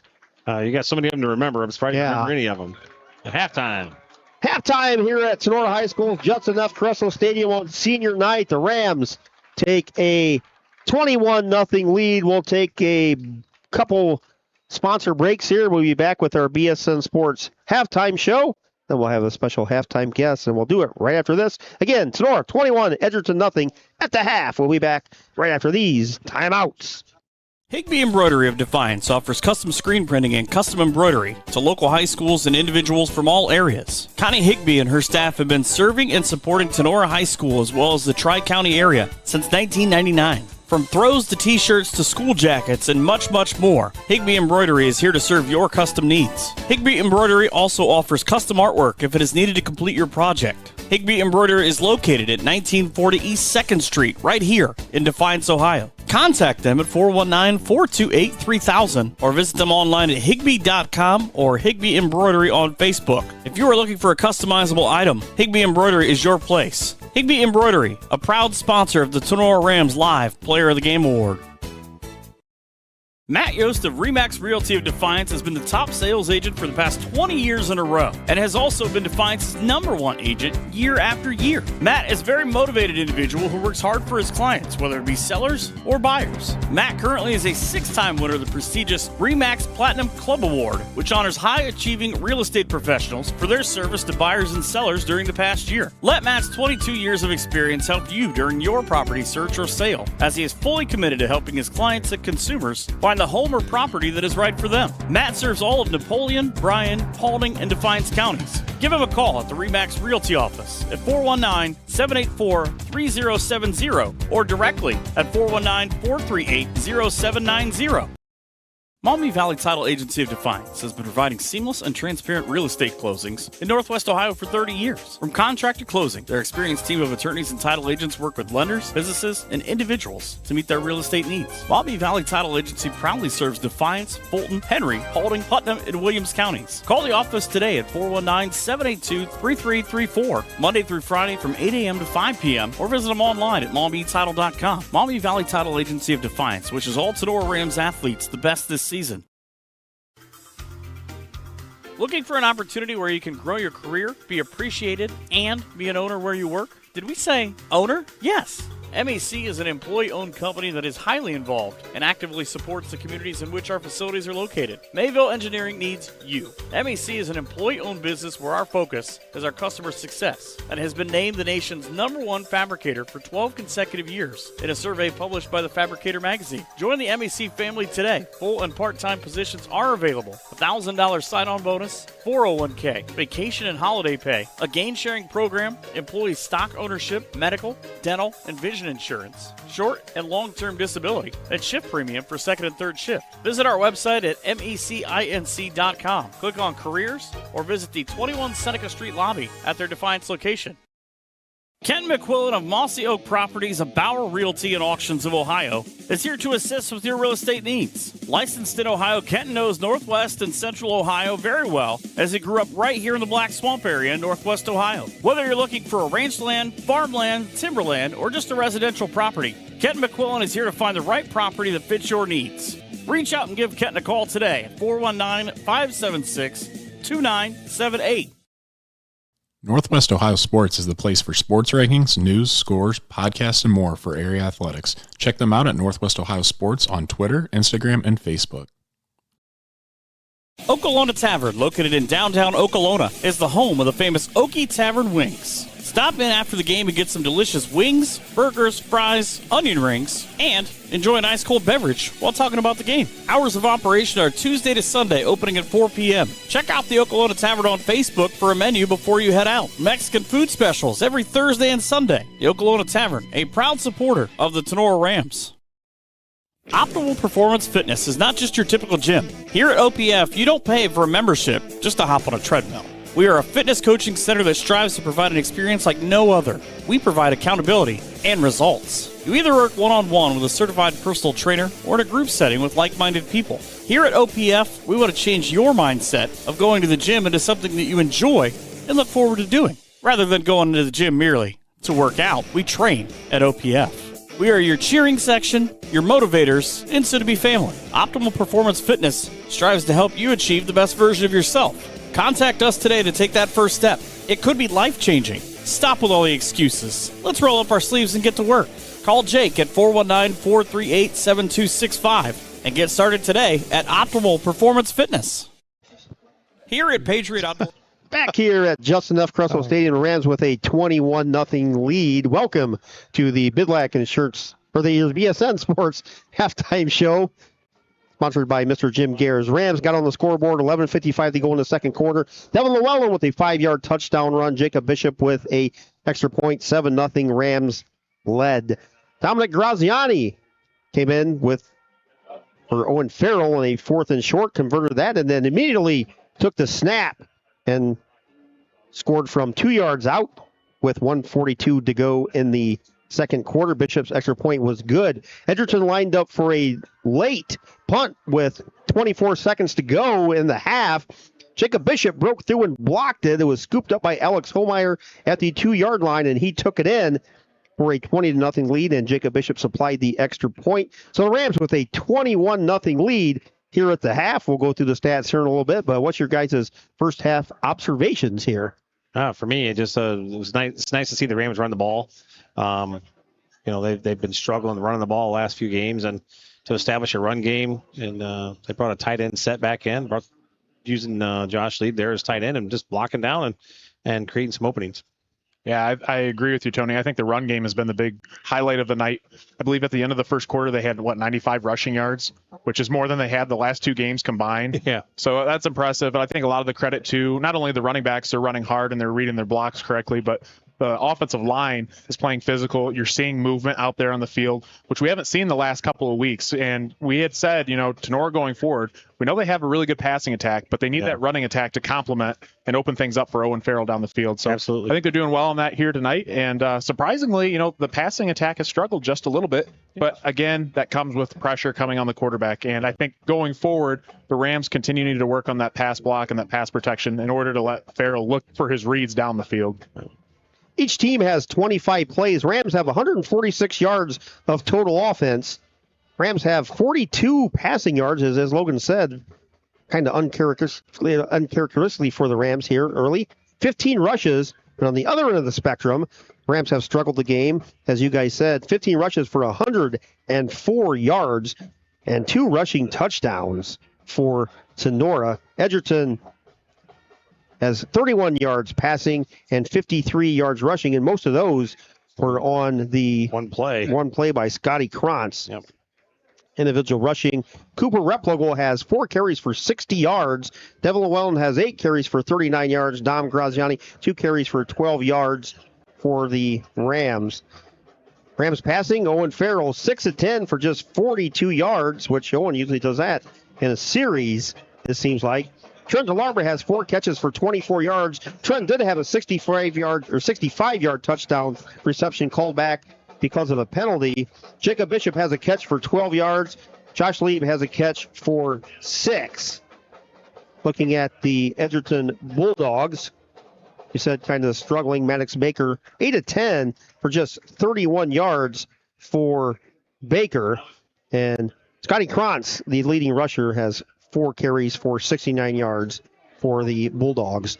Some scores from around the area at the half. We'll bring those up here. Here's 21-0 Tinora. Reading over North Central 22-0. Defiance 8. Ottawa Glandorf 3. All these are halftime scores. Archibald 17. Bryan 3. Wayne Trace all over Ayersville 35-6. Fairview and Hicksville over at Hicksville, kind of surprising. Fairview with just a 12-6 lead at the half. Columbus Grove all over Bluffton. Everybody thought this would be a close game. But again, Coach Schaefer and the Bulldogs say, hey, we're taking that conference title home back with us, 28-0 at the half. Napoleon 13, Southview 2. Ottawa Hills, the Green Bears 28, Eden 14, Montpelier 33, Hilltop 6, Patrick Henry 33, Swanton nothing, Liberty Center 42, Wauseon nothing. At the half, Paulding all over Antwerp 34-0, Evergreen 14, Delta 7, and Lipsick and Ada are tied at 14. And our final score at the half, Elida 28, Van Wert 13. So we'll be back. We'll have a special guest here at our halftime interview.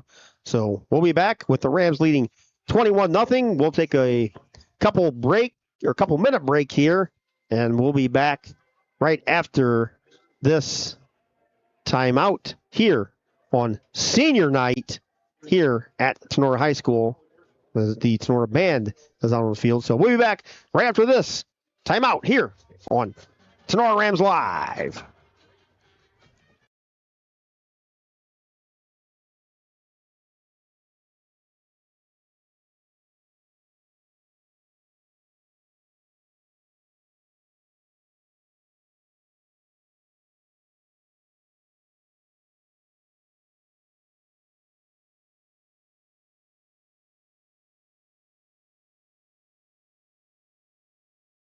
Here at Patriot Outdoors Hunting, we are driven by one single goal: to show support to military service members through the therapy of the outdoors. Patriot Outdoors Hunting is a nonprofit organization dedicated to helping America's service members after their time on the battlefield has ended.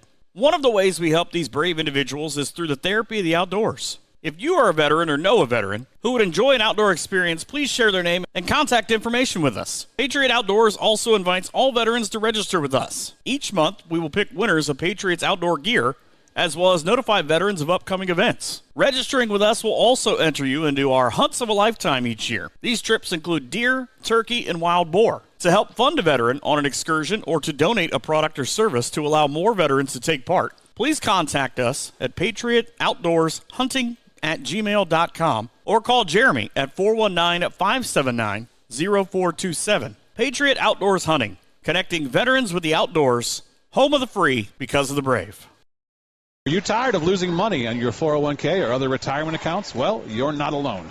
Do what many area residents have done and call Postgame Insurance and Investments. With safe money strategies offered to you by PI&I, you can still have the benefits of market earnings without the risk of taking market loss. Sound too good to be true? Give us a call, and with experienced agents at PI&I will work with you to understand how you can do just that. If you're more interested in the CD-style accounts but are fed up with low CD rates, PI&I agents can set you up with an account with rates currently as high as 5.5% fixed, with certain restrictions apply. Call us today at 419-782-2500 to help you set up a plan that meets your investment goals. That's 782-2500. Postgame Insurance and Investments, protecting everything you've worked for. Hey, you! Are you tired of staring at the same Welcome digit back card? to the BSN Sports Halftime Show. We have a special guest with us here, Coach H, in from Alabama. How you doing, Coach? I'm doing well, but I look at the monitor there and I think, who the heck is that old guy standing on the end? What brings you back to Ohio this weekend? A couple reasons. One, my birthday was Tuesday and my mother-in-law's birthday was Monday, so we're celebrating birthdays together. And then I came back to see my great nephews play. Alex Holmeyer and the Farrell brothers are my great nephews, and so I'm excited to come and watch them play. And I've been breaking down film for the team all year long too. So I just I enjoy doing that. It keeps me in touch with the game. I really enjoy it. That's good to hear because you've been away since when did you retire, Coach H? 2021 was my last season. Okay. That was just 3 years ago. I was driving back from Alabama and living with my sister. And she finally kicked me out, so I quit coaching. So what have you been doing these days since you've been retired? I've been chasing that little white ball all over the place, and then I playing a lot of golf, and then I very involved in our church. There, we got a great church that we go to, and we're very involved in that. And I joined up here. I sang with the barbershop chorus. I don't know if you knew that or not, but down there's a civic chorale. I sing with them, and it just gives me something to do, and I enjoy doing all that. That's great. And then I break down film. In fact, I also break down film for Patrick Henry. I am such friends with all the Georges over there. So I told them both. I said, now if you guys get matched up in the playoffs, I'm done. I'm done breaking down film. I'm going to keep my mouth shut. That's awesome. Film for your team. Yeah. But Coach H has followed us ever since his retirement. Oh, yeah. He tunes in every Friday night from Alabama. He'll shoot us messages at the half and whatnot. Heck, even when we were over the game earlier, he was like, shoot us messages on a defensive call or something, I think. I was like, oh, my gosh, this is awesome. Coach H still coaching from home, so Yeah. you don't have that coaching itch in you from afar, though. It's something, you know, I came out to practice yesterday, and I really enjoy watching this staff work together. It's a good staff. First of all, you got a lot of Tinora people coaching Tinora football, and I love that. And they're doing the same. That Thursday night practice was exactly the same. We ran it the whole time when Kenny and I were here, which is a great thing. It just kind of honors Kenny, and I think that's a great thing. And so I just, you know, it was. But I'm standing there just watching, and I thought, I'm going to keep my mouth shut, you know. And number three lined up in the backfield, and I saw him flare out, and I yelled, hook and ladder, and sure enough it was, you know, and I thought, sometimes you just got to open your mouth, you know. I did see them run that pregame, that hook and ladder. I'm sure. Pregame. Yeah, they you know, and it's just something, you know, that's number 3 for them. That's Scotty Cronson. Well, what an athlete. Yes. Oh my gosh. I watched him on film, and it's just one of those kids that just, I mean, I don't care who you watch, you know, I've coached a lot of football, and every time I see a kid like that, I just love watching him play. It's just a joy. It really is. You can just, how good he is. Man. And he's been about 4 decades coaching here at Sonora in various. I started coaching here in 1983. Wow. And so my coach Tony. Yep. I coached him. Yep. Yeah, I did. So I mean, that was just something new.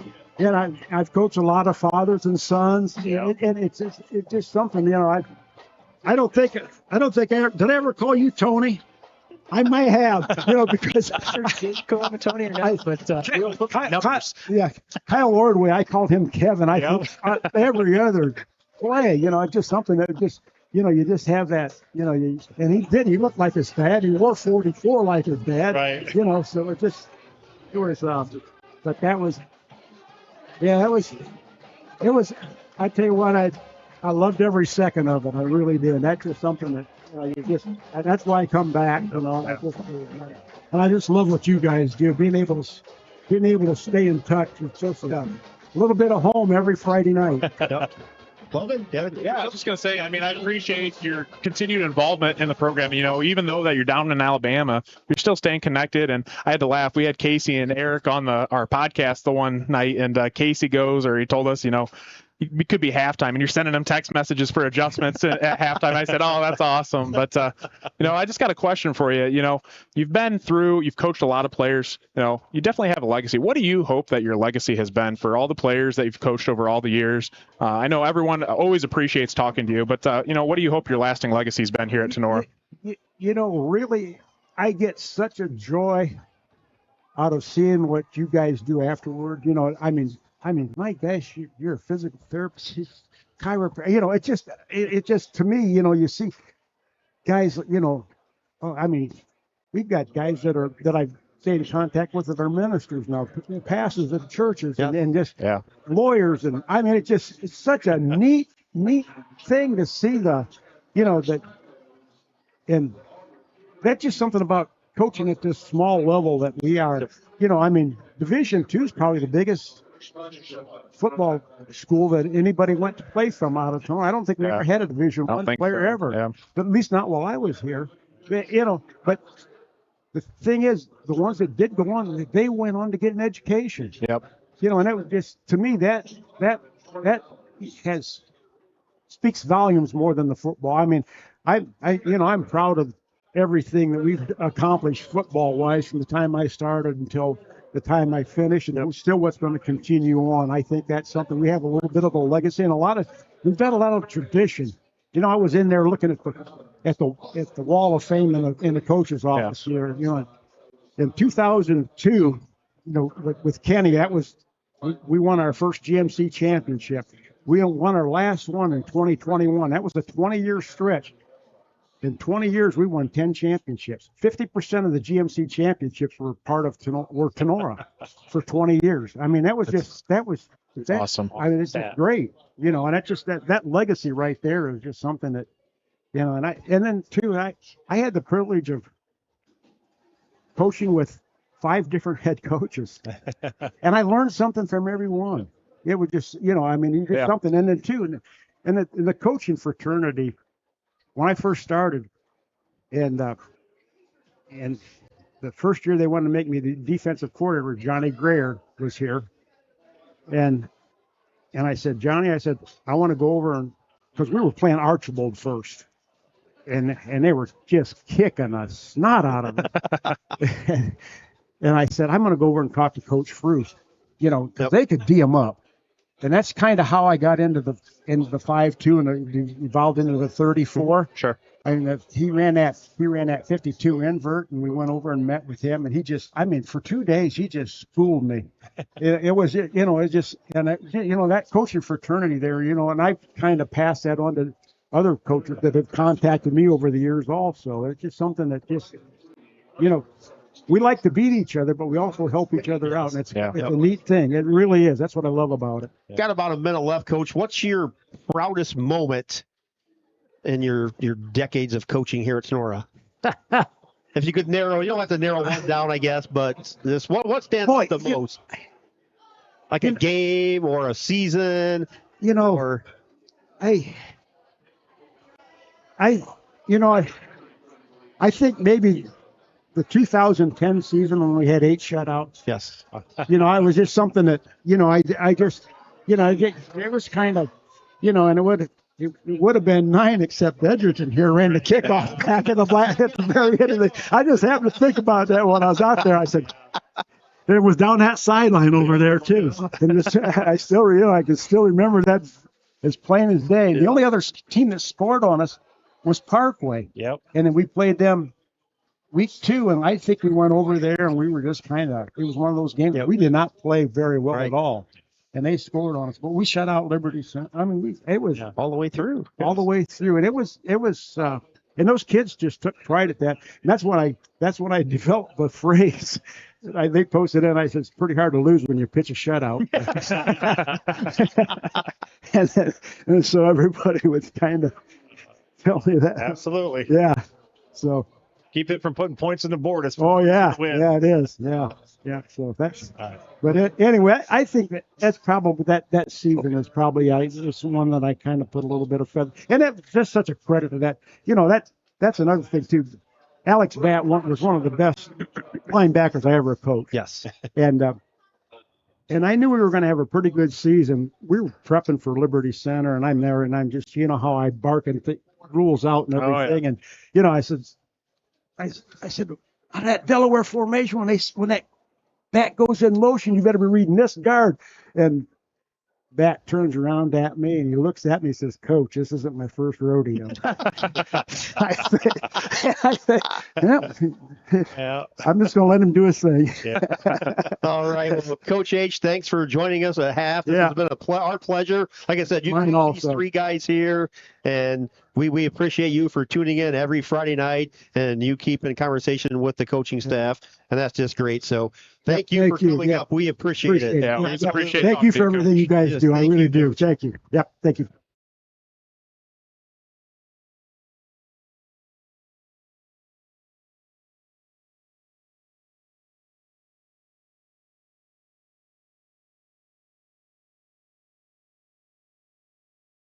Hey you! Are you tired of staring at the same dingy colors at your home or business? Prosperity Painting is here to help change that. Prosperity Painting is a local painting contractor specializing in interior and exterior painting for residential and commercial homes and buildings. No job is too big. No job is too small for Prosperity Painting. Everything from painting, staining, epoxy floors, and wallpaper removal. Prosperity Painting is here to brighten up your life. They will make your old look new again. Check out Prosperity Painting and its amazing portfolio of work on their Facebook page. And be sure to give Mike a call for a quote at 419-789-0939. Prosperity Painting says, Go Rams!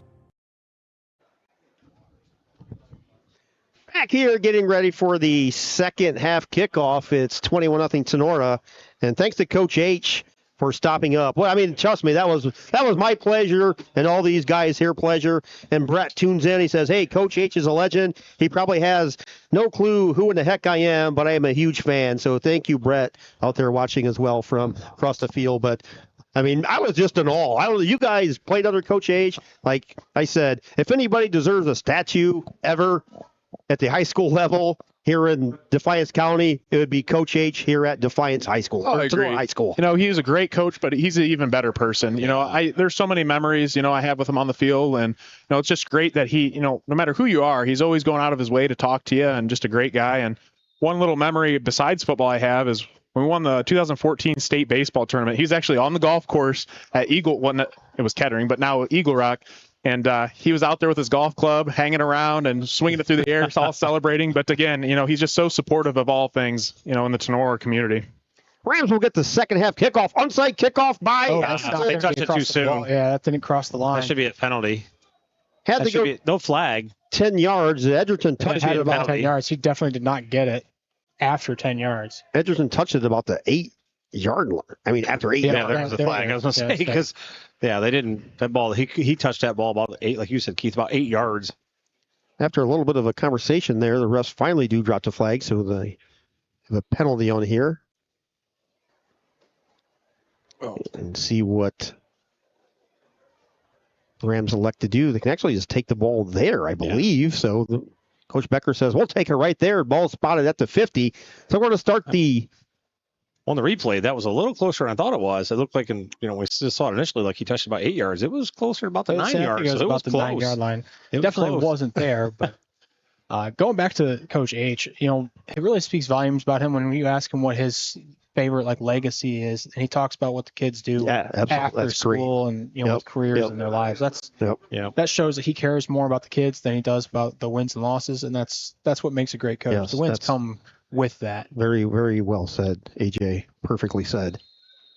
Rams will start the third quarter with the ball at the 50. Rams going left to right. 3 receivers near side, 1 far side. Farrell, shotgun formation for Tinora.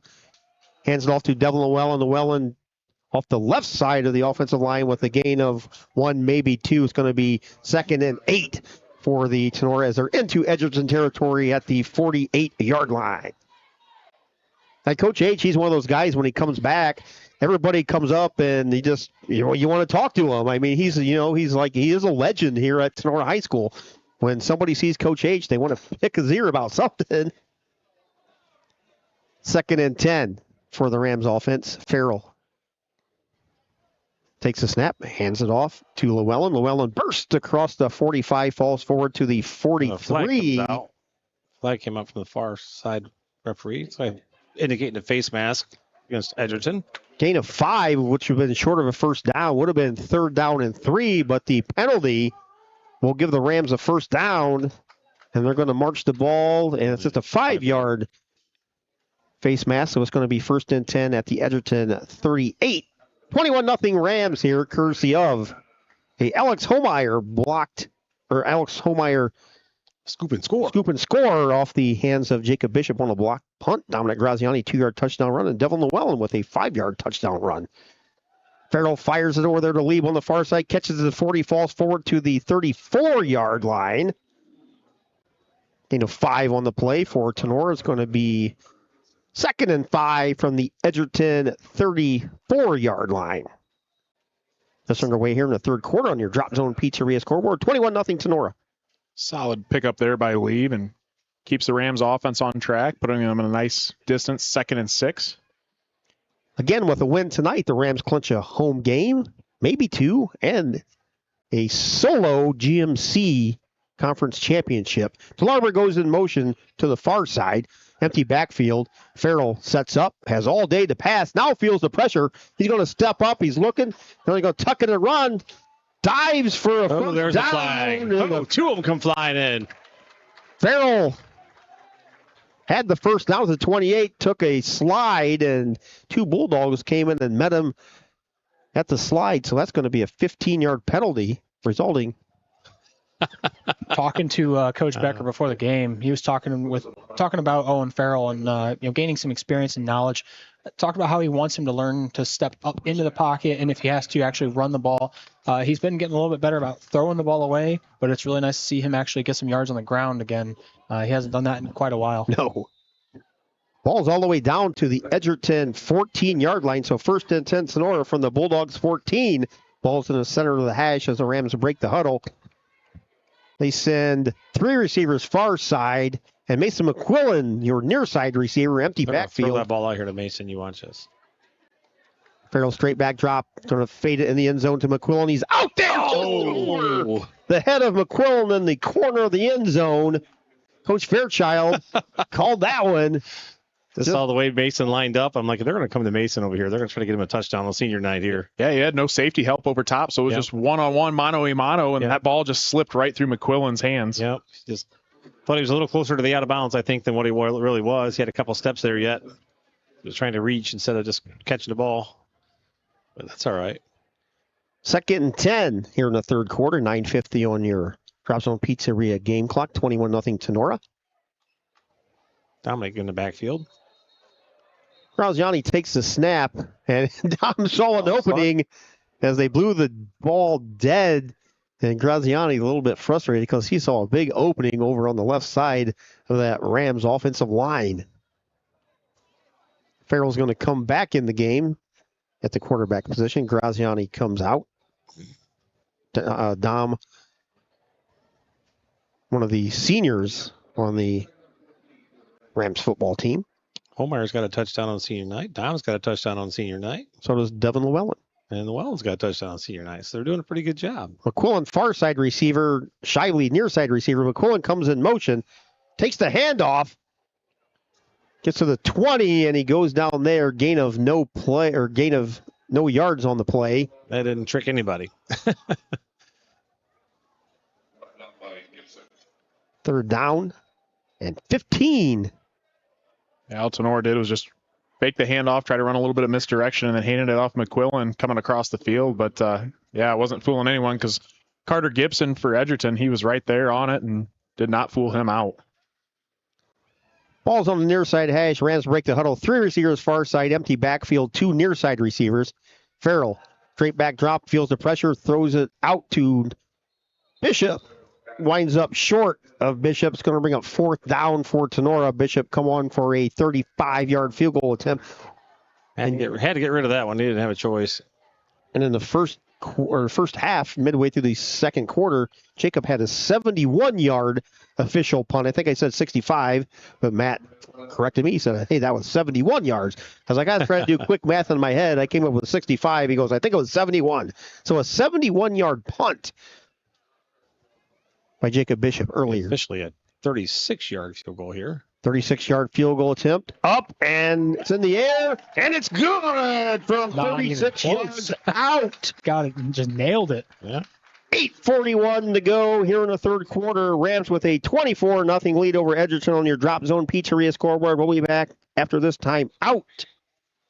Hey you, are you tired of staring at the same dingy colors at your home or business? Prosperity Painting is here to help change that. Prosperity Painting is a local painting contractor specializing in interior and exterior painting for residential and commercial homes and buildings. No job is too big, no job is too small for Prosperity Painting. Everything from painting, staining, epoxy floors, and wallpaper removal, Prosperity Painting is here to brighten up your life. They will make your old look new again. Check out Prosperity Painting and its amazing portfolio of work on their Facebook page. And be sure to give Mike a call for a quote at 419-789-0939. Prosperity Painting says, go Rams! Schlegel Family Farm. Back up here in the broadcast booth of Cut and Polished Hair and Nail Salon, 413 Hopkins Street. Get out there. Halloween's right around the corner. Get some of those fancy nails that we saw Jenny have. I think it was a couple of weeks ago when we were here for the home game, but make sure you book that nail salon.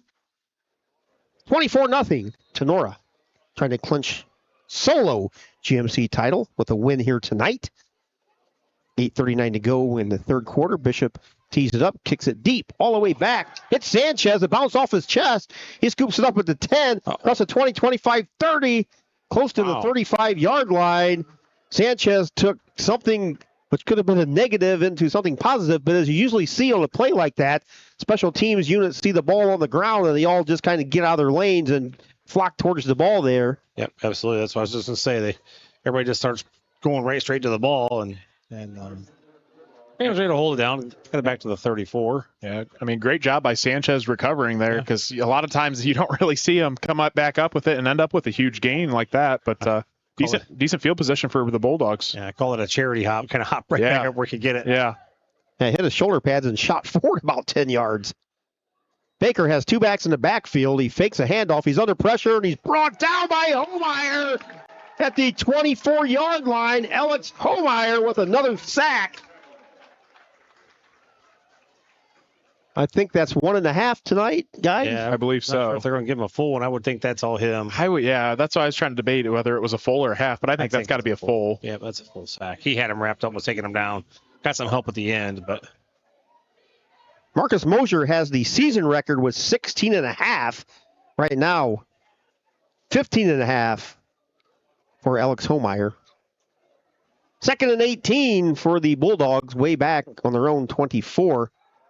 Handoff, Krantz takes it outside, now bounces it inside, then bounces it back outside.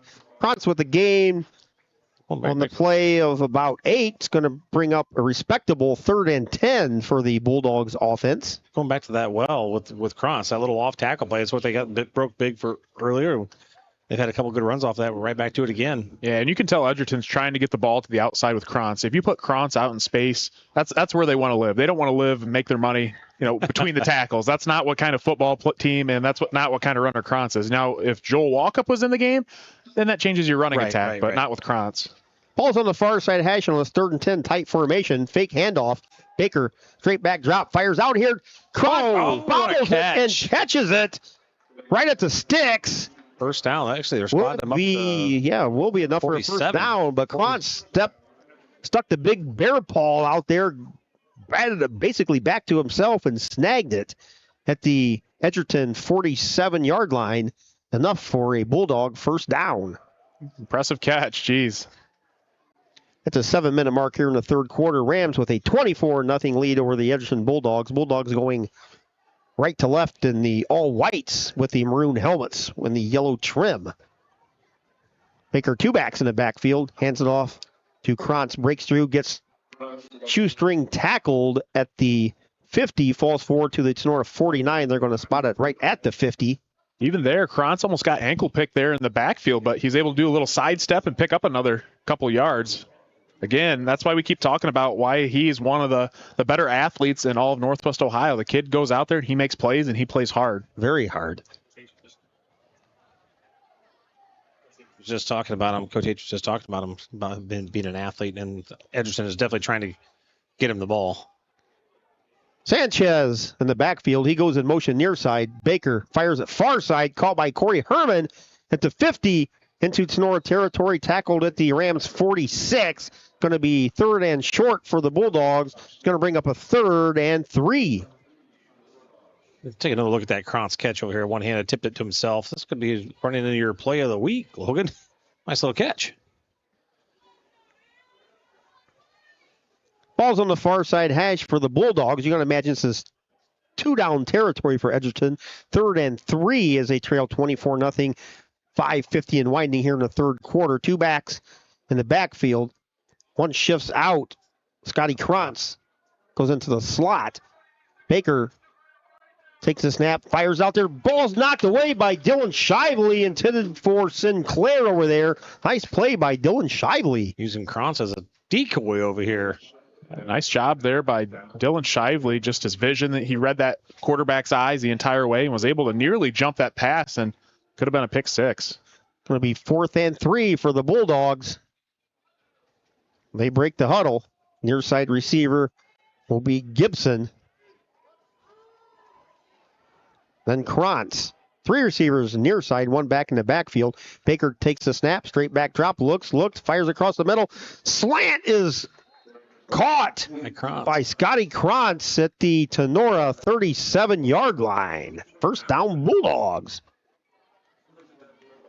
Edgerton's got a nice little drive going here, and 4th down, they convert. They keep moving the sticks. Krantz keeps it alive with a nice play. Krantz keeps it alive with a slant. So similar to the opening drive of the game for the Bulldogs, they just marched down the field, and the penalty kind of nipped them in the bud. But 1st and 10 Bulldogs from the Rams 37. All receivers near side, all 3 of them. Now Sanchez breaks out of the backfield, goes far side. Baker takes a snap under pressure, looks, fires it. Little flare out of the backfield, caught by Noah Weaver.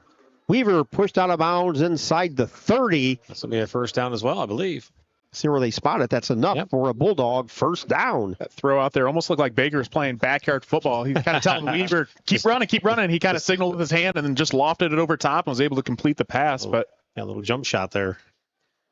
Ball is officially spotted at the Tinora 27-yard line. Ball's on the near side hash.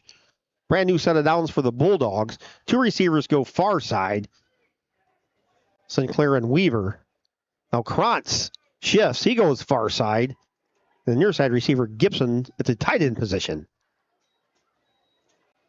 Oh! Baker back. Smash by Alex Homeyer right as he let it go. Pass was intended for Carter Gibson, but didn't even get close to Gibson as Baker picks himself off the turf here at Justin F. Kressel Stadium. Alex Homeyer. Man, he was about a half a second away from tying that record. Yeah, he was a shot out of gun there. Nobody blocked him, and he was like a bullet to the quarterback. Again, Homeyer's 1 sack away from tying the single season record, and I believe a sack and a half away from Coach Becker's career record of 22 and a half for Coach Becker. Baker takes a snap under pressure. Homeyer back there again. Flag goes flying as Baker lets the pass go. Not sure what the flag was for. A holding probably, I'm guessing. See what the flag is. It's at about the 36-yard line. Line of scrimmage was about the 26. Block in the back. Block in the back on the Bulldogs. Going to march him back. See where the official spot is. No, I take that penalty. I back him up. Well, you already have a decent loss of yards. You would have already been. That was an incomplete pass, wasn't it? Was it incomplete? I thought he caught that. I thought it was incomplete. No, maybe not. I think it was incomplete. Okay. Spotting it. Yeah, if it was if he had caught it, yeah, I'd take the loss of yards, and I think it went in the ground. Official spot is at the 36. So it's still 2nd down. They got the down marker as 3rd. Okay, they just switched it. Okay. Let's see, I thought it was still 2nd down. 2nd down and long. 2nd. And we'll say 20 here. Maddox Baker, straight back drop, now feels the pressure. Homeyer's after him. Baker just throws it to nobody out there. That should be another flag. Should be intentional grounding, but there's no flag on the turf yet. I'm thinking they thought maybe number 1 was close enough there that he was in the area. Be my guess. I'm not sure how close it is. There we finally, now the flag finally comes out. Wow, that is the latest flag I've ever seen. He did call it. Intentional grounding on Edgerton.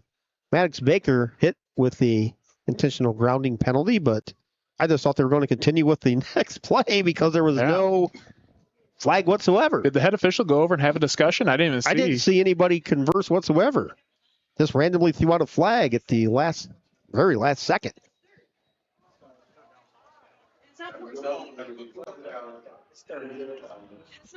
Third down and forever for the Bulldogs. Ball's all the way back to the Tinora 41. 3 receivers, far side, empty backfield, 2 near side. Baker drops back, fires it out, hits his receiver on the near sideline. Carter Gibson catches it at the 35. He takes it down at Tinora 30. Still Edgerton with 4th down coming up. 4th and 15, it looks like. It's a long drive. I don't even know what, 6-7 minutes plus? Probably. It's been a little bit, yeah. We're under 4 minutes to go here. Rams with a 24-0 lead. And when did we score, Keith? Bishop's extra point was at the 8:39 mark. His field goal. Or field goal, yes. So they had a 5-minute drive. Near side hash on the spot. Baker. Under pressure. Homeyer gets the sack. all the way back to the 47-yard line, and Alex Homeyer Even with the holding, he still managed to get a sack. ties the single-season record. Now he just needs to get one more to break it. 16 and a half sacks. What I thought was so awesome, guys, was as he got that sack, the whole entire sideline just erupted. So they all knew it. They all knew it was coming. Well, the official announcement is that Alex Homeyer broke the sack record here at Tinora High School. So we gave him credit for half the sack on his first sack, so maybe he got credit for a full sack. But he broke Marcus Mosier's record of 16 and a half sacks. So now Alex Homeyer has 17 sacks on the season. So congratulations to Alex Homeyer. Did you say, too, he also broke Eric Becker's career sack record as well? Also breaks Coach Becker's career sack record. What's that, 22 and a half, I believe? Yes. Or maybe he tied it, Logan. Did he need three to tie? I don't know. I don't know. We thought he had, what, 2 and a half? I don't know. I thought we had 2 and a half. 2 and a half. All I know is Eric said if you break one, he breaks both of them. So, well, he broke them. So didn't Coach H say it's his great nephew? Him and the Farrells. Yeah, Yep. to see Coach H go out there and give him a hug, being able to be here for the game, that's pretty awesome. So the Rams do stop that fourth down conversion. Rams offense takes over 1st and 10 from their own 46-yard line. One receiver far side, one near side. Farrell fake handoff, straight back drop for Owen Farrell. Now feels the pressure, comes near side, flings it out here for a short gain. Pass is complete over here to Josh Lee right in front of the Rams bench for basically no gain. Going to bring up 2nd and 10 for the Tinora Rams. 2:40 and winding here in the third quarter. Rams with a 24-0 lead on your Drop Zone Pizzeria scoreboard again. With a win, Rams clinch a home field game. Maybe 2 if things fall right, and they will be the solo 2024 GMC Conference champions. 3 receivers far side, 1 near side, 1 back in the backfield. Farrell fires it out there to Jacob Bishop and led Bishop just a little too much. Passes incomplete. It's going to bring up 3rd and 10 for Tinora. I see what Coach is trying to do. He's trying to get his seniors the ball. He tried to get Mason McQuillan the ball last time. That time I think he was trying to get the ball to Jacob Bishop. I know we always give Owen, a ton of praise because he's doing a great job. But I think you had brought it up a couple of weeks ago, Tony. I think just the one thing is just maybe putting a little bit more touch on the ball. Yep. I think that will come as he continues to get more experience. Yeah. But, he's doing a great job to this point. Just maybe 1 point, if he could just maybe improve on that a little bit, just make him that much better. 3rd and 10 for Tinora. Empty backfield. Farrell under pressure. Fires it out here to Bishop. Passes incomplete. Just short of the 50. So it's going to bring up 4th down. Jacob Bishop will stay out there to kick. Earlier, as we said, Jacob had a 71-yard punt midway through the second quarter. And I don't know if they keep that stat, but one would think that would be close to an all-time record for a longest punt. Yeah. 71 yards by Jacob. Yeah, that's with that last play there by the Rams. Edgerton's bringing all the pressure. What the Rams need to do in that situation is just run a little under screen to set the quarterback or somebody just sit right there where all those guys are vacating. And Bishop kicks ball away all the way back to the 15. Nice tackle, Mason McQuillan. Takes it, and he is brought down by Mason McQuillan almost as soon as he caught the ball. So excellent special teams coverage there by the Rams and Mason McQuillan. Mason, another senior. Here's Coach Becker said Wednesday on the Bulls Coaches Show, he wishes he would have had Mason in football for 2 or 3 years. Yeah, I tell you, Mason's an athlete, and it's one of those things. He decided to come out of senior year, and I'll tell you what, the Rams have used him, and he's been an asset. Yeah, just a couple of weeks ago in the Ayersville game, had a huge pick 6 in the game, and he's been a real contribution for this Tinora Rams team.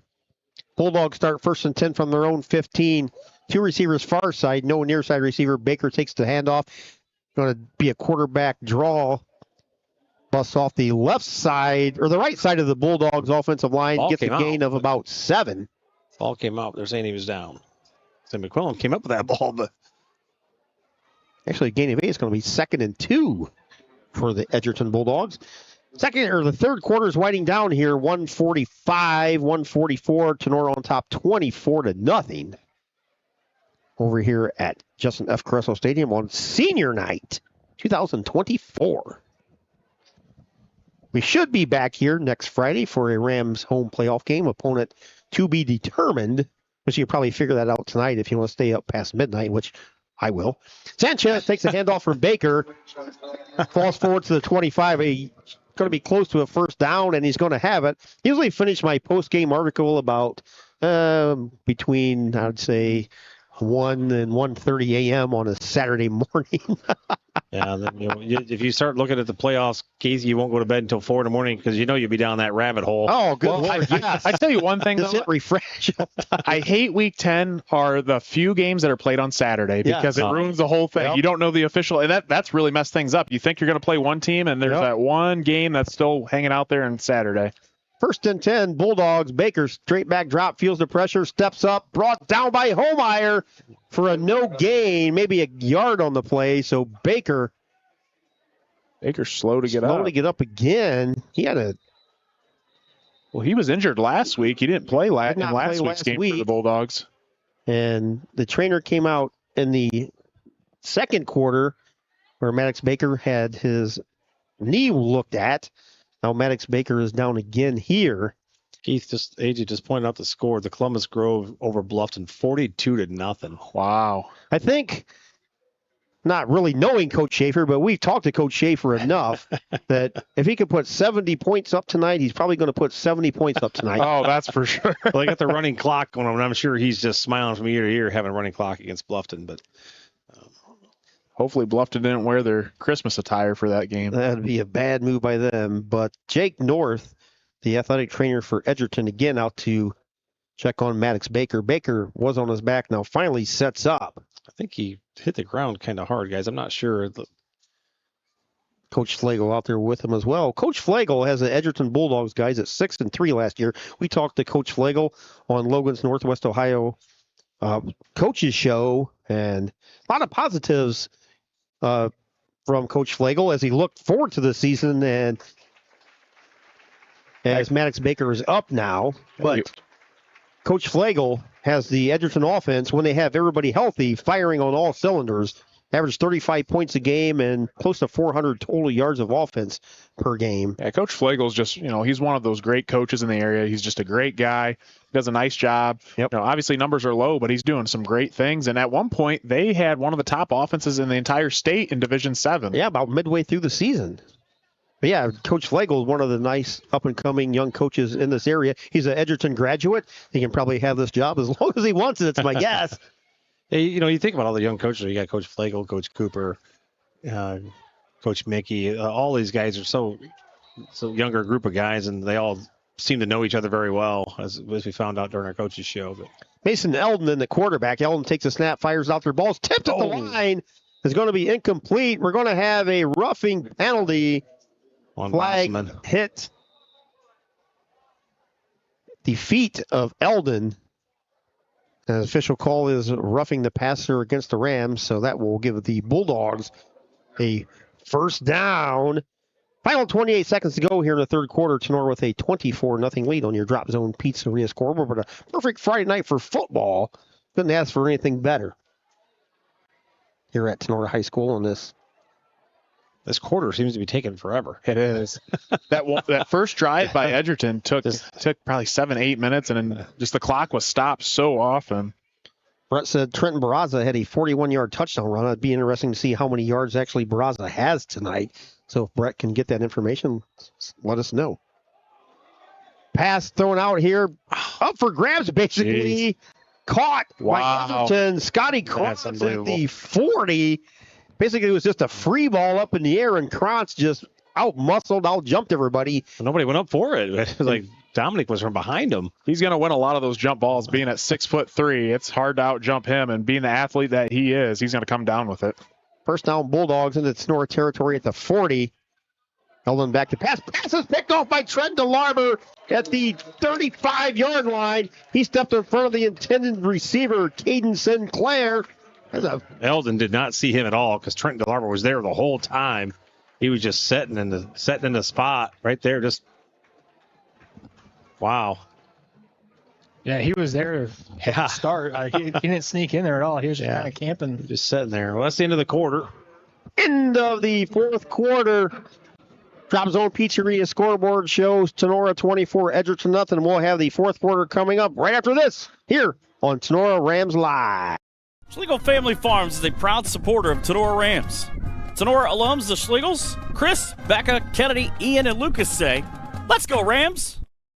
Clay Fote of Shelter Insurance is here to help you with all of your insurance needs. From home to car to personal to business insurance, Clay is happy to help his customers. As your shelter agent, Clay Fote can help you make sure you get the right coverage at the right price while providing the highest quality service you expect from your insurance agent. Contact Clay Fote at 419-576-5640. Clay is available for both calls and texts, or stop into the office and visit Clay at 424 Clinton Street in Defiance. Clay's hours are Monday through Friday, 9 a.m. to 5 p.m. or by appointment. Clay Fote of Shelter Insurance, a proud Tinora alum, says, "Let's go Rams!" Science Excavating of Defiance, Ohio offers a variety of excavating and trucking. Back here starting the fourth quarter, Rams take over first and 10. Lead with the catch, flips it back to Bosselman. Bosselman across the 45 to the 50. A little hook and ladder does it. Edgerton can do it, so can we. A little trickery for the Rams. That'll result in awesome. a first down. Hey, I'm always a fan when an offensive lineman can run the football or get the football in his hands. Oh, that's awesome. Great to see Hunter Bossman out there in space. Hunter Bossman, a heck of an athlete, though. He's a catcher and pitcher and third baseman for Coach Renolette on the baseball team. And Hunter's one of the better catchers in the area. Along with Alex Shotland as well. Rams are going to be loaded next year for baseball. Look out for them. They could make a deep run in the playoffs. Lead goes in motion, goes to the far side. Replogle takes a handoff, goes over the right side of the Rams offensive line, gets to the 45, bounces off a tackler, down to the 40, to the 35, down to the 33-yard line. What a run by Cooper Replogle. About 13-yard gain by Replogle. I tell you what, that young man has just kind of come into his own as he's continued to develop this year. I think he's learning that he can do it. You know, at the beginning, I think he wasn't so sure he could take those hits. Now he's just bouncing off of them and continuing to drive. Yeah, I like the confidence we see out of him running the ball. At the beginning of the year, might have almost been a little bit timid, not as much varsity experience, but he's really continued to develop and grow week after week. And we got those two guys are sophomores, guys. Llewellyn takes the pitch from Farrell, gets to the 35, 30, 25, tackled at the Edgerton 22-yard line. Another flag on the field right there? Is that corn husk? There's a flag. Holding on Tinora, I believe. Holding on the Rams offensive line, but Owen Farrell could develop into one of the better quarterbacks in Northwest Ohio over the next 2 years. You also have Cooper Replogle back there as well. As just a sophomore. I think the sky is the limit for Owen Farrell. I think the one thing that's really going to control on how he does in the future is, the play of the offensive line. Yeah, I think absolutely. They have to have pass protection in order to hold up for him to get the ball off and for his health as well, too. I mean, right.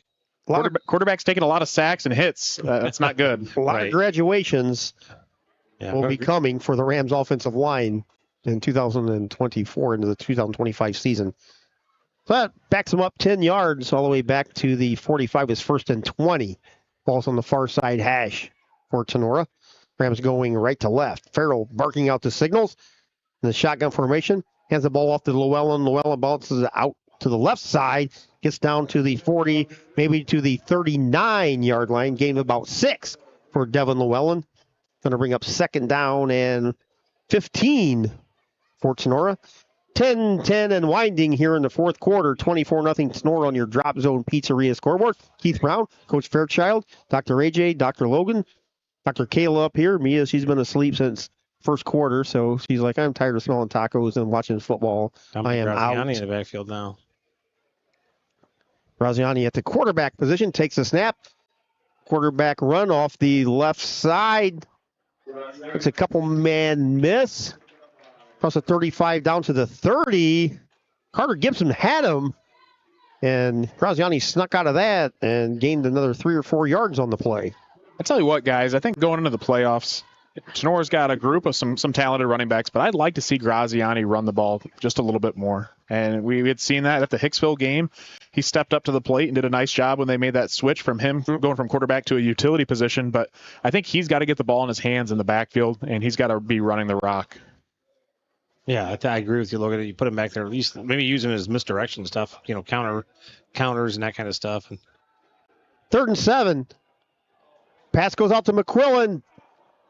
Up and incomplete. McQuillan and the good defense out there by defender out there by Edgerton. Braden Leppelmeyer, as we said earlier, Leppelmeyer's got 11 picks on the season, which leads the area by a wide margin. I think that's the most in Northwest Ohio in quite a few years. Time. What did I tell you the state record was? 20 interceptions? It was like 20 or something. 20-something interceptions. Yeah, so it was like long 2 games. It was like 70 years ago. Yes. But I mean, this is the most in probably modern era that I can remember. Jacob either. Bishop's coming out for a 49-yard field goal. 48-yarder.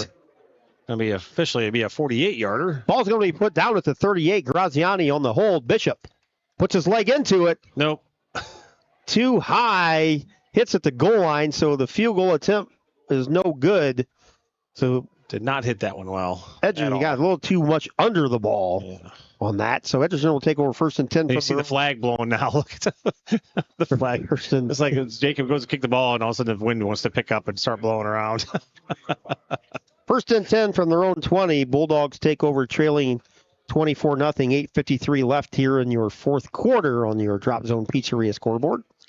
Again, thanks everybody for tuning in tonight. We appreciate everybody for tuning in all season long. Again, Coach H had him on at the half. That was fantastic.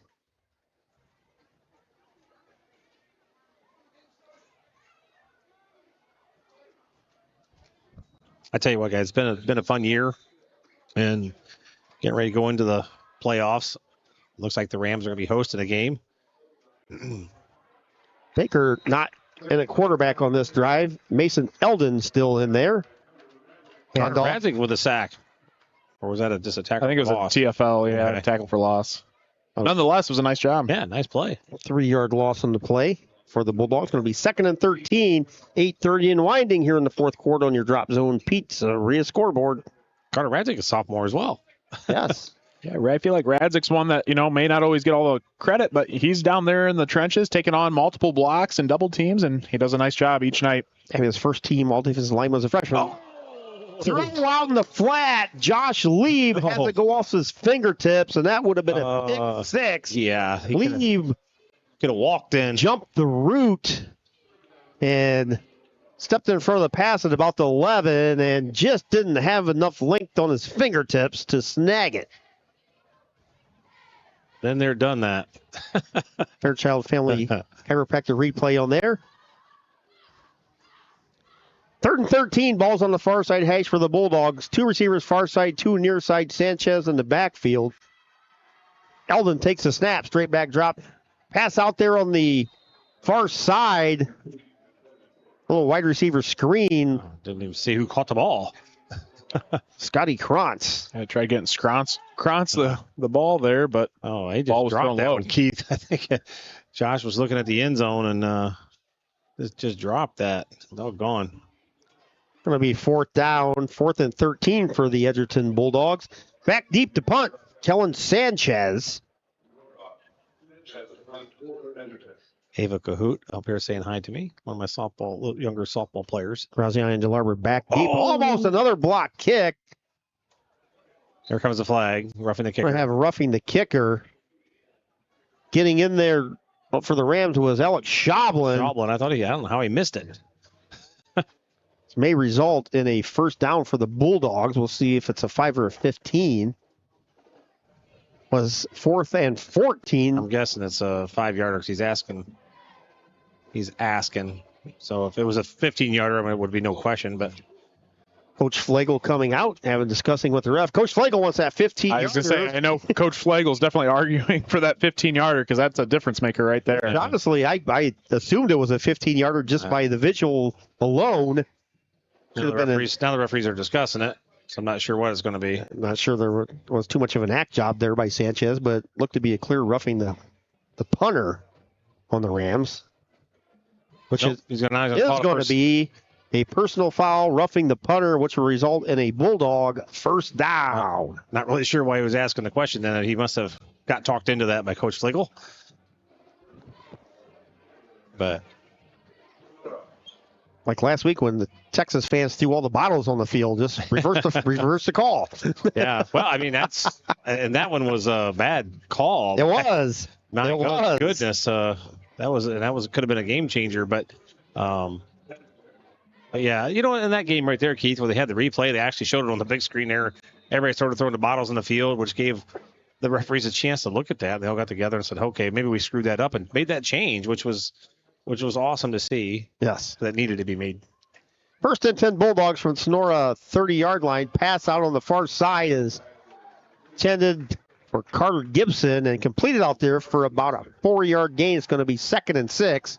But again, thanks for Coach Anderson for tuning in tonight all the way from Iowa. We talked about Coach Anderson at kickoff, one of the instrumental coaches that started the Tinora football program in the right direction here. Pass out here in the near side flat. Parker Eldon catches it from Mason Eldon. So Eldon to Eldon for a Bulldog first down. Ball spotted at the Edgerton 44-yard line. Ball's on the near side hash. 2 receivers near side, 3 far side, empty backfield. Mason Eldon takes the snap under pressure. Oh, and brought down. Cooper Farrell. Nice job, Cooper. Cooper Farrell way back at the 33-yard line. We'll see where they officially spot it. He says, hey, Alex Holmeyer, I can get one too. What up, cuz? Yeah, what's up? Big loss on the play. But stay tuned. We'll have our Higbee Embroidery Player of the Game and our Play of the Game by Patriot Outdoor Hunting. Thank you, Jeremy Bainfeld, for helping us out with that Play of the Game. You have a whistle at the snap. I'll start.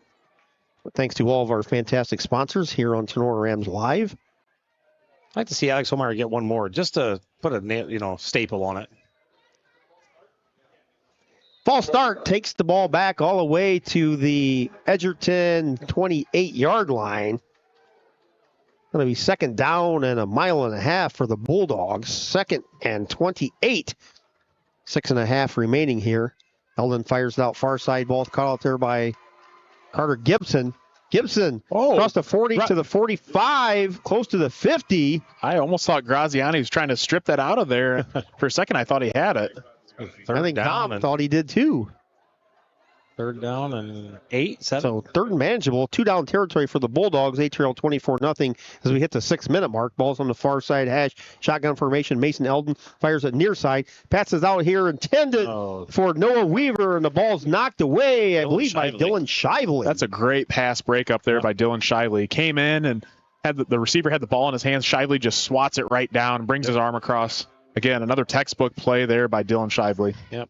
Got to give a little shout out to the student section down here. It must be costume night for the student section. The kids down here. There's one guy down here dressed as a referee. There's another one dressed as a hamburger. There was a group of girls or boys, I'm not sure which. They had dressed up as group of girls Kiss. for Kiss, yeah. Did a lot of work with the makeup there. Looked pretty good. 4th and 7 for the Bulldogs. Eldon under pressure. He's brought down to 38. That's going to be a sack. Cooper Farrell, number 2. Cooper Farrell, 2 sacks on that possession. Rams will take over.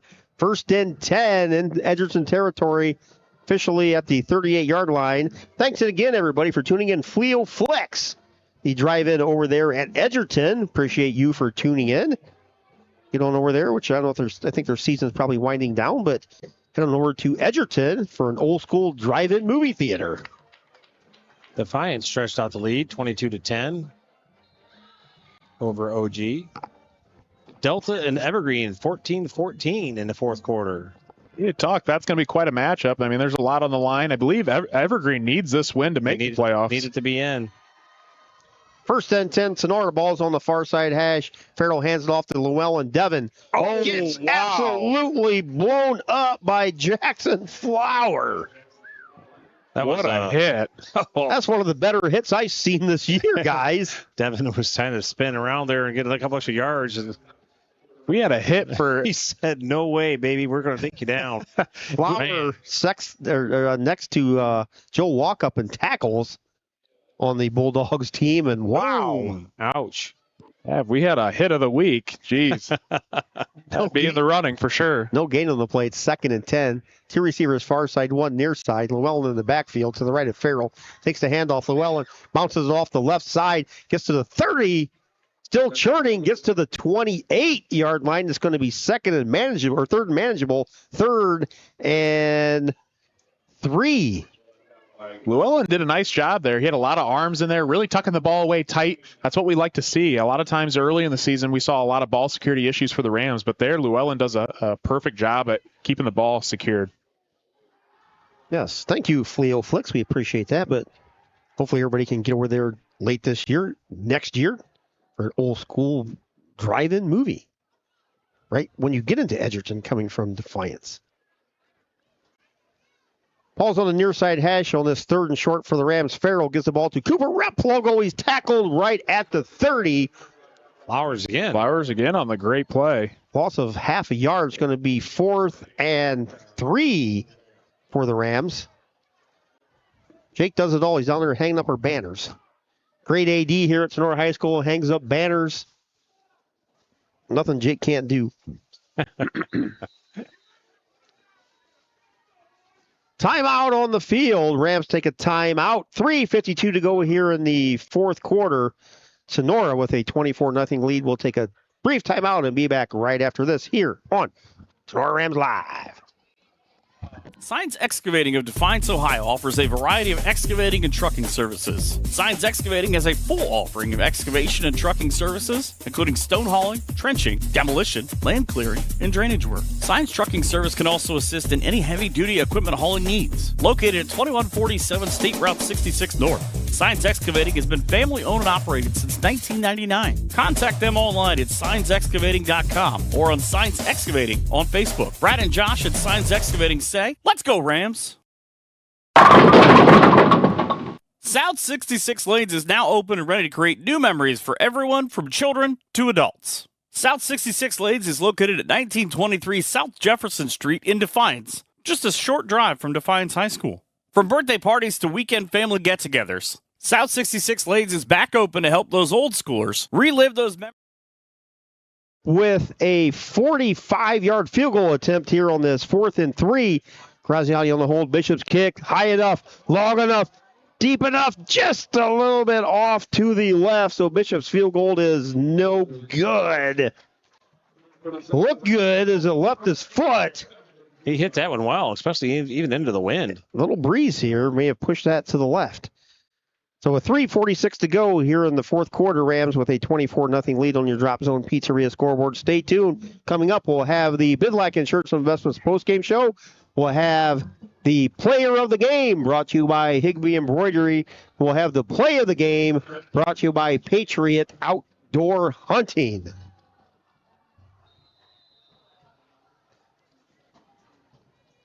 Mason Eldon still in the game for the Bulldogs. Maddox Baker is probably done for the contest. Handoff inside. I think that was Sanchez.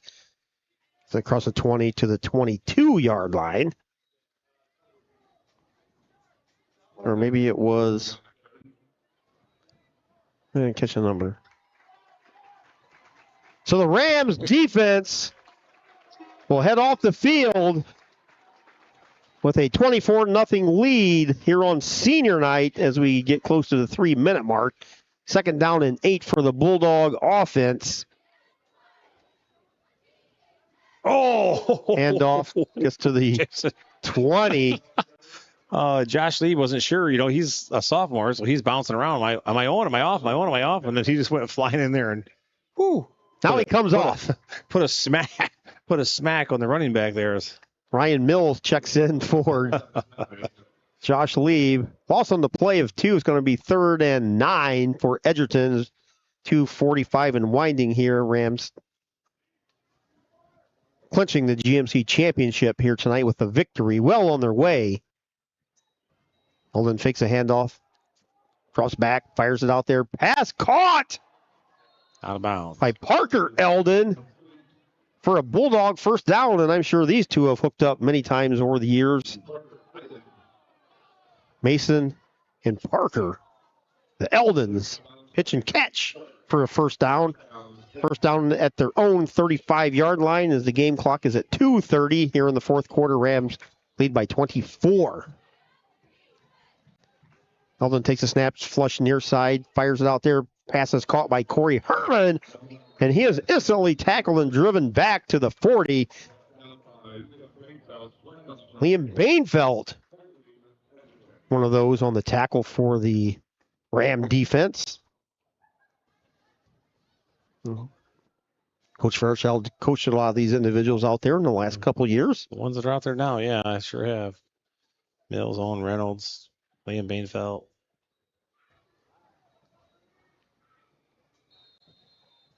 Under 2 minutes to go here.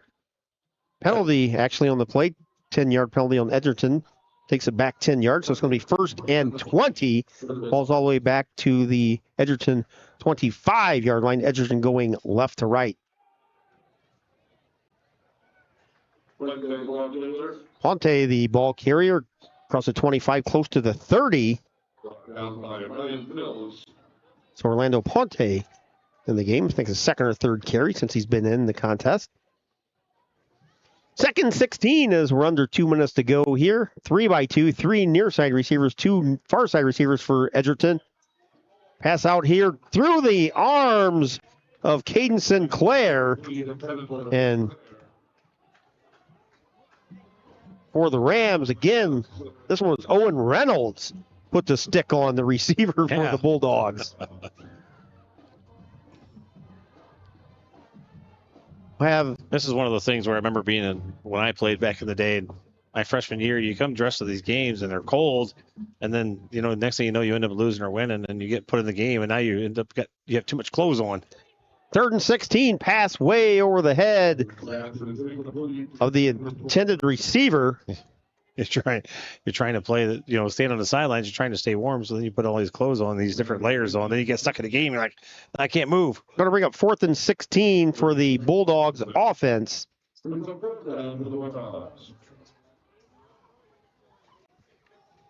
Hogan's going to head downstairs for Coach Becker interview and some player interviews. We're going to try and get all the seniors together here and have a word with them about their GMC championship.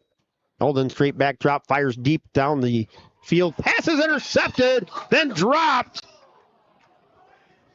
Rams, Riley Ramey had it in his arms, took a step, and then the ball was jarred away by the Edgerton offensive player. But regardless, which is probably works out better for the Rams, actually, Tinora takes over on downs. But if you're one of those young JV kids getting in the game here tonight, you want that interception.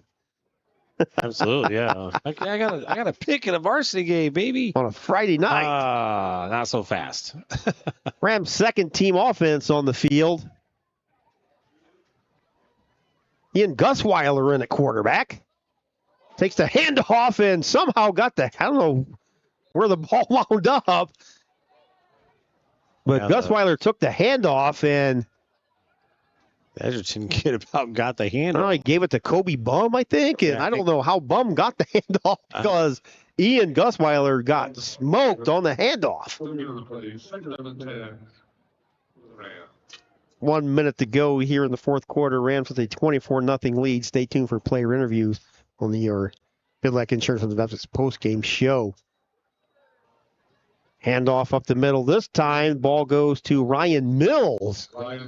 Mills gets across the 30 down to the Edgerton 28-yard line.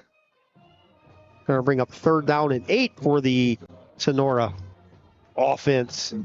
Final play coming up here on this senior night here on Friday night.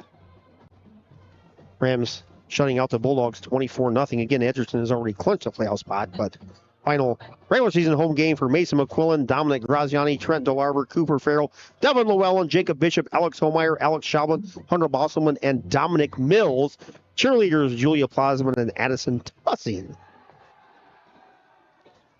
3rd and 8 for Tinora. And off the right side to Mills.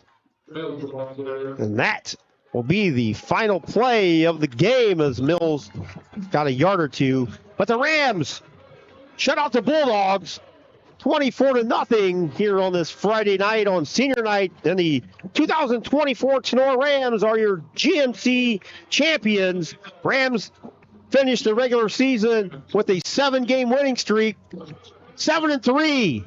They are 7-0 in the GMC. Edgerton falls to 6-4.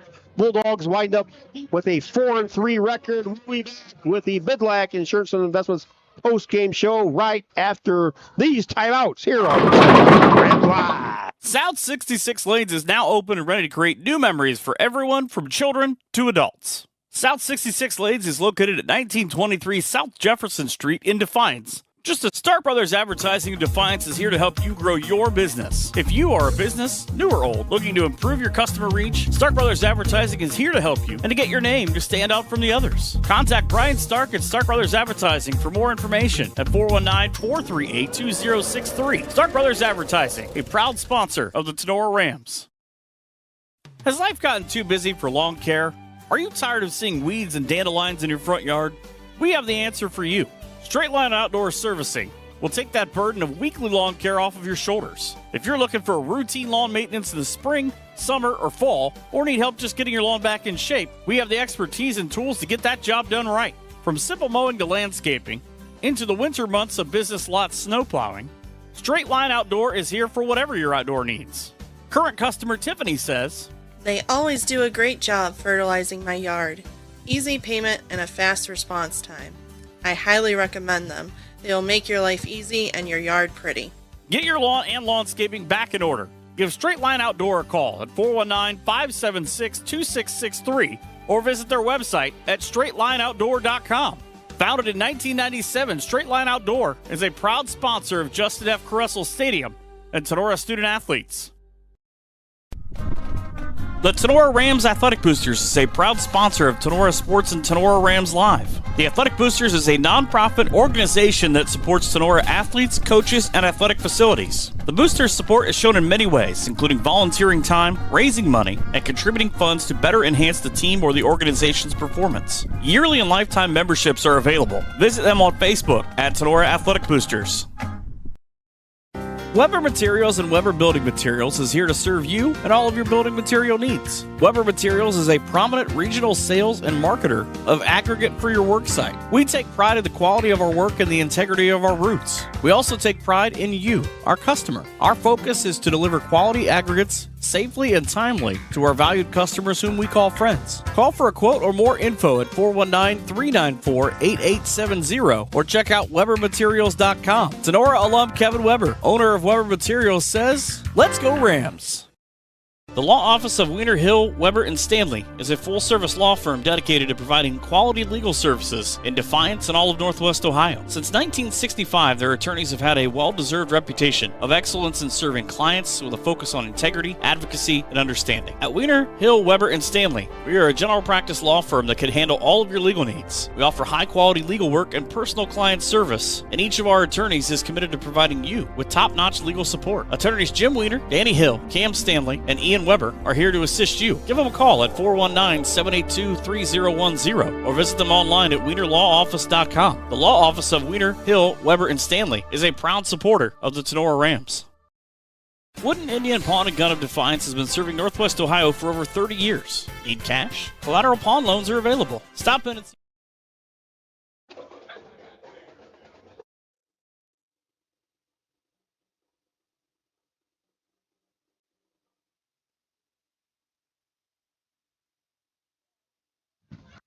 Down here with head coach of the Tinora Rams and head coach Eric Becker. Congratulations, coach, with the win tonight. You guys are officially right GMC champ. How does that feel? That's pretty good. I'm really proud of these kids. I challenged them the last 2 weeks to assert their will, run the ball. Last week, we started going back on the right track. I want to see what the numbers are tonight. And Cooper did a heck of a job. Devin did a great job running. Just kind of in control from start to finish. So we'll let this one sink in. We'll enjoy this one. Bring kids some breakfast in tomorrow. Let's see who we're playing next week here. Yeah, definitely a great night. That defense was awesome. Another shutout. Talk about that defense and their play tonight. And especially one key player in Alex Homeyer. He had broke the single season record, and he broke your career record too. You know, I've said it all along. If there's one person I wanted to break it, it'd be Homie. He's a tremendous kid. And I don't think Coop wanted to be overshadowed on the other side, because I think he wound up with 3 as well. He might have wound up with 3.5. So, you know, these kids, Coach Helton, he gets them dialed in. They follow their game plan to the T. They got a little bit of extra coaching this week last night with Coach H coming in. So they wanted to play hard for him, give him a good birthday present. That way he come home. And on the offensive side of the ball, you had brought up as well, and we had talked, you guys really established the run game tonight. Just touch on that. You know, we kind of went back to the basics. You know, people want to blitz. We got to be able to run the ball. Give ourselves some balance. If it showed tonight, they picked the wrong hole to blitz through, the run's taken off. So last 2 weeks, better vision by the running backs, especially tonight. Cooper Pogel, he's a dog. He's only a sophomore. Coop's gonna be good. Season number 2 starts next week. A lot of tough competition in the region. What are your thoughts going into the playoffs and round 1 next week? You know, I think looking last night, maybe it was probably Carey. I think I looked this afternoon before he came here. More likely, I got to see what happened. You know, it's physical. It's the last 3 weeks. I'm just going to say it's going to be rinse and repeat. So there's only a couple teams that are spread left in the region. So thank God we got a good run defense. All right, congratulations, Coach.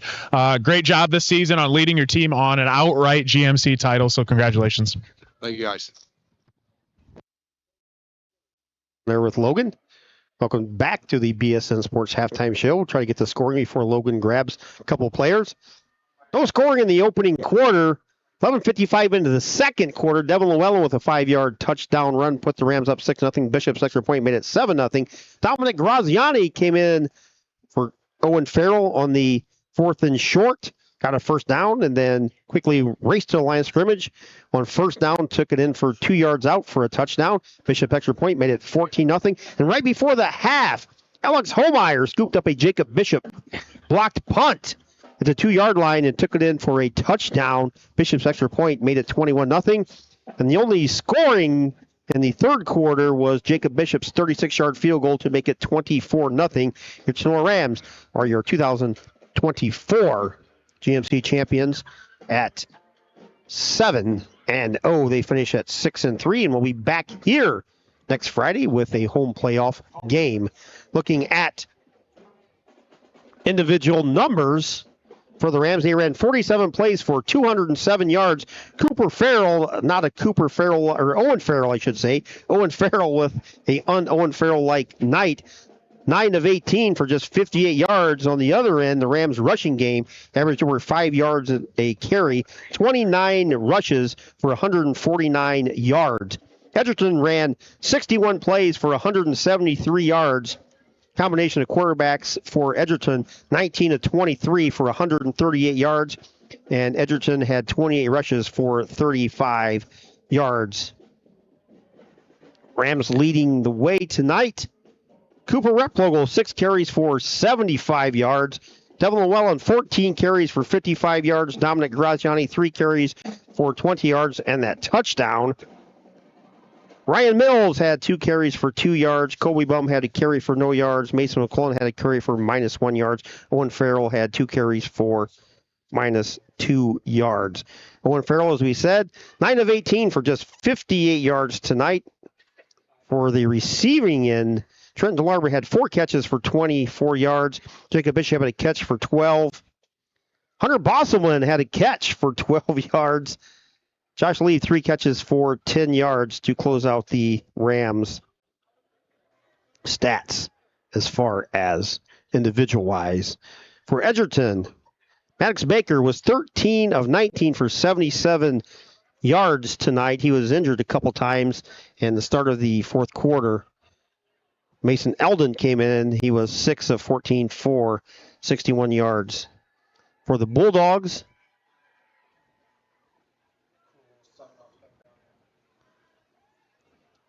Yes, the fans still on the field as the Rams are accepting their 2024 GMC championship. Lots of photo ops going to be out here as a senior class heading down as a group towards the far side goalpost as they go from right to left, which is an awesome thing here that the Rams do. But for Edgerton, Joe Walkup had 6 carries for 80 yards to lead the way for Edgerton. Or not Joe Walkup, Scotty Krantz, I should say. Walkup actually didn't play. What I get for not getting the roster in front of me, trying to do number memorization here. Sometimes it doesn't work out. Carter Gibson had 7 catches for 55 yards for the Bulldogs here tonight to lead the way. And Scotty Krantz, 3 catches for 41 yards for Edgerton. I actually lost track of Logan. I'm not even sure where he went. So, yeah, go to break, and then we'll come back here to finish out our post-game show here on Bidlack Insurance and Investments. Wooden Indian Pawn and Gun of Defiance has been serving Northwest Ohio for over 30 years. Need cash? Collateral pawn loans are available. Stop in and see Shar and the staff at 5727 State Route 66 North in Defiance, Ohio. Wooden Indian Pawn and Gun carries a full line of new and pre-owned items that include firearms, ammo, optics, game systems, knives, jewelry, and Amish poly furniture. Wooden Indian Pawn and Gun has in-house jewelry as well as a gunsmith on site. Hours of operation are Monday 10 to 7, Tuesday through Friday 10 to 5, and Saturday 9 to 3. Got questions? Give them a call, 419-784-9880, or visit them online at woodenindianpawn.com, or visit their Facebook page. Wooden Indian Pawn and Gun, your locally owned pawn specialists. Say go Rams. Did you know that we have a shop right here in Defiance that specializes in gas and electric golf cart repair? Aftershock Carts is a full-service shop and has been building, customizing, and repairing golf carts for years. Aftershock Carts has a huge supply of new Trojan batteries and any part you need for your cart. Located at 8144 State Route 15 in Defiance, 784-1806, and online at aftershockcarts.com. Stop out and look for the building with the cart on top. For any of your auto body or collision needs, be sure.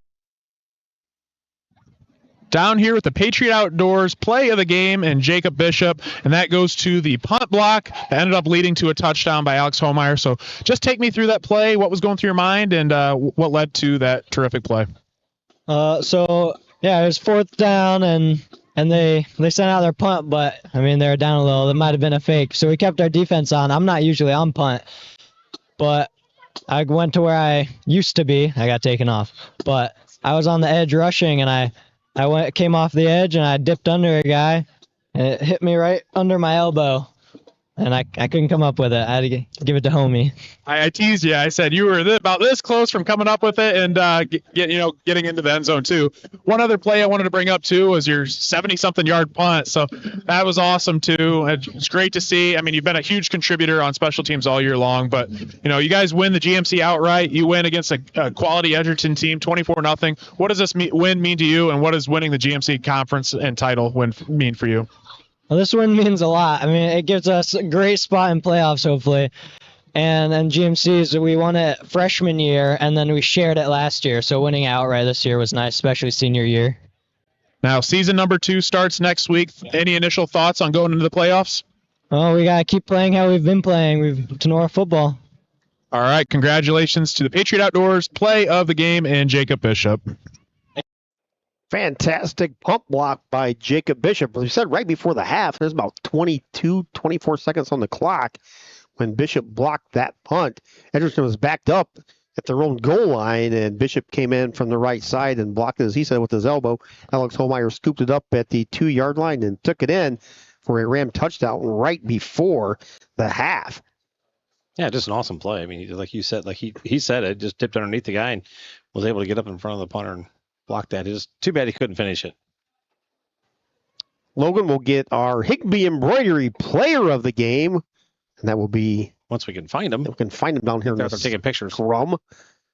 So I think he's out there taking the picture. I think I see him on about the 39-yard line there. Yeah, senior night here at Tinora High School. Again, the senior class brings home the 2024 GMC Championship, a solo title this year, so back-to-back titles for this senior class. Mason McQuillan, Dominic Graziani, Trenton DeLarber, Cooper Farrell, Devin Llewellyn, Jacob Bishop, Alex Homeyer, Alex Schablin, Hunter Bosselman, who caught a pass tonight for a Tinora first down. Actually caught a pitch. Yeah, true. That's right. He probably could catch a pass, but he definitely could. And Dominic Mills will send things down to Logan with our Higbee Embroidery Player of the Game, Alex Homeyer.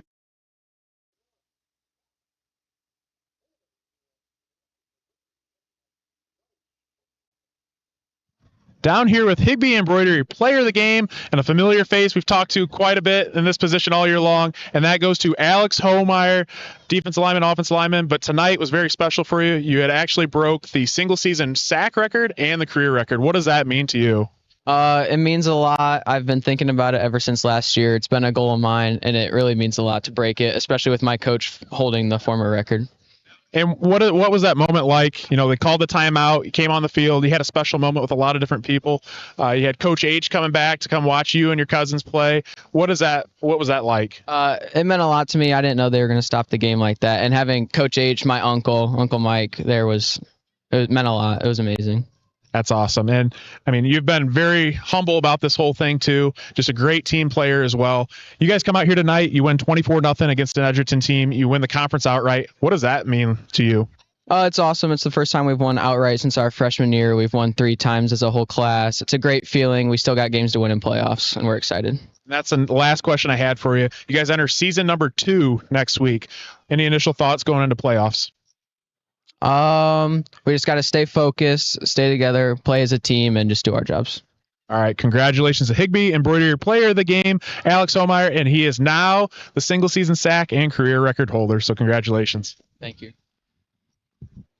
So humble about it, guys. I mean, Alex, probably one of the nicest kids that you ever want to meet out there. He's just like, kind of ho-hum. Hey, I broke the record. It's a great accomplishment. But, hey, we got games to win in the playoffs. So, you look at Alex Homeyer, he's not a big kid. He's not he's not like 6'4", and he's a monster. He just does his job and does things well, and he knows how to move and, spins around guys and finds his way to the quarterback and has done a great job of that throughout this season and throughout his career. Yeah, I mean, as you said, Coach Fairchild, when you see Homeyer without his pads on, you'd think he's about 135 pounds. I mean, yeah, he's not a big kid. He's bigger than that, but he just makes he's technical. He's just so technical sound. He makes the right moves. He's got that little juke step that he utilizes. Sometimes uses a swim move to get across that end. But what an accomplishment! Probably one of those records that for Sonora football you may be broken, but year after year. I mean, this record's been held since 97, 98. Yeah. So, I mean, we're talking about a record that's closing in on 30 years old, and to see Alex Homeyer break it is quite an accomplishment for that fantastic individual here. So, kudos and hats off to Alex Homeyer, your Higbee Embroidery Player of the Game. Okay, all right. We'll take a quick break. Logan will join us up here, and then we'll break down tonight and look forward to next Friday night's home game here in Week 11. And we'll be back right after this. Again, Rams with a 24-0 shutout over Edgerton. Tinora is your 2024 Green Medals Conference champions. We'll be back right after this. For any of your auto body or collision needs, be sure to check out Bat & Stevens Body Shop, voted the #1 body shop in Northwest Ohio by Crescent News readers. Give them a call today at 419-497-3111 to schedule your free estimate. Looking for home or auto insurance? What about building for retirement? Or looking to start a small investment portfolio for your family? Bidlack Insurance and Financial Services of Defiance has you covered. Tim Bidlack of Bidlack Insurance and Financial Services has over 10 years of investment experience. Tim can assist in estate planning, IRAs, 401k investments, among other financial planning areas. Need home or auto insurance? Welcome Austin Vidlac. He can assist you on those. At Vidlac Insurance and Financial Services, they will work one-on-one with you to make sure your home, auto, and business are protected. Vidlac Insurance and Financial Services are located at 912 East 2nd Street in Defiance. Call Tim or Austin at 419-438-0023 today for a free quote. You can visit them online or on their Facebook page as well. Vidlac Insurance and Financial Services wish the best to all the Tinora Rams athletes this season. Brother Tacos works endlessly with the help of their kids to bring you the best authentic Mexican food to Defiance and the surrounding areas. Brother Taco is a family-owned and operated catering service and a pop-up food vendor. No matter where we are or how we're serving, we have one goal in mind: to make you and your guests feel like family. Please call or text today at 567-344-0055. Brother Tacos is here to share their food with you. BSN Sports. Back here at Justin F. Kressel Stadium on this senior night, week number 10, Rams with a 24-0 shutout win over Edgerton. Rams offensive attack led the way tonight with 149 total rushing yards. As we said, last couple of weeks the Rams have wound up with negative yards rushing, led by Cooper Replogle's 6 carries for 75 yards. So what are your thoughts here tonight as the Rams close out senior night in the regular season as we head into week number 11, guys? Yeah, I was glad to see the Rams run the ball. And actually, Eric, right before he said, "See, I told you we were going to run the ball tonight," I said, "Well, good, because you guys needed to." So that was good to see out of them. I think the offensive line, in the sense of blocking for the run game, was pretty solid tonight. Pass game, I think they still got to improve on. Defense was solid. Again, another shutout, and congratulated Casey as well down there. He's done a phenomenal job. Yep. That defense has been the heart and soul of this team all year long, and it's just been really a staple, and Casey does a very nice job at that. So, but yeah, I mean, that was a good Edgerton team. I know they're kind of banged up with some different injuries. Obviously, Baker, I don't think was 100% tonight. They were without Joel Walkup, which they're probably saving for playoffs too, and he's probably one of their better players. But Scotty Krantz had a heck of a game, and he showed why he's one of the best athletes in the area. And that's why I keep calling him Chef Krantz, because he'll burn you, a time or two, and we saw that here tonight. But yeah, whole nother season. I mean, it doesn't matter at this point what you've done the rest of the regular season. It's a whole new ball game. So if you don't bring your A game, I mean, you're losing, you're going home. Yeah, that's excuse me. That's the thing about it in the playoffs. There is no tomorrow. I mean, you play all out, you leave everything there, and you either win or you go home. Yeah, we saw that last year when we were here. We thought Tinora was going to go in for the winning touchdown, and in a snap of fingers, we go from looking forward to a week 12 game to your season ends basically, right in front of your eyes. So as Coach Churchill so well put, your season can change basically in 1 second. And we saw it personally last year as the Rams are going in for the winning touchdown in overtime. And, unfortunately the Rams coughed up the ball at the 1.5 yard line, and, they didn't recover the fumble. And then just like that, your season's over. So yeah, just happens quick, and you just never know. So that's, it's a kind of a, I don't know what they call it, but you tell everybody leave it on the field because you never know when it's going to be done. Every game, leave it on the field because you never know what's going to be done. And from here on out, you got to leave it on the field because. Yeah, looking ahead too. Glad that Tinora, I believe, has clinched a home playoff game. Yes. But the last I looked on Drew Pasture, they had a 44% chance if they won tonight they'd play Cary, which Cary's always a physical team. Not necessarily the Cary of the past couple of years, right, where they were like state title champions and contenders and so on and so forth. But, it's always good to host a home game in the playoffs. And, if things, I think possibly, obviously, we got to wait for the brackets. I mean, there is a small chance that they could host possibly two.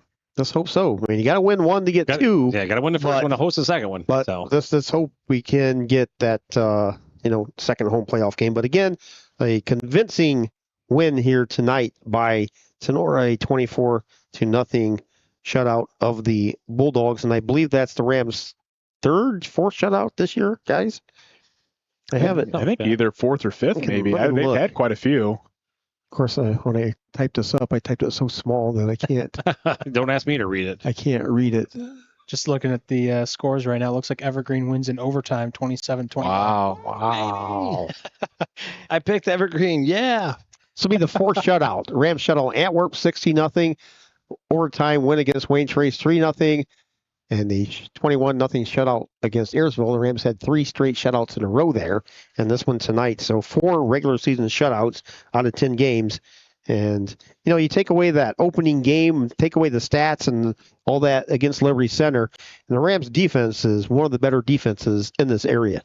Yeah, and it has always been a staple of Tinora to have a great defense, from all the days from Coach H and all the way back. I remember Tenora's defense has always been good. And it's just kudos to Coach H to be here to see Tinora get the shutout and the win. Well, just a great overall night. You end in a Rams victory, you get coaching legend Coach H on here. We had a nice little interview at halftime and senior night, and everything's all good in Ram country.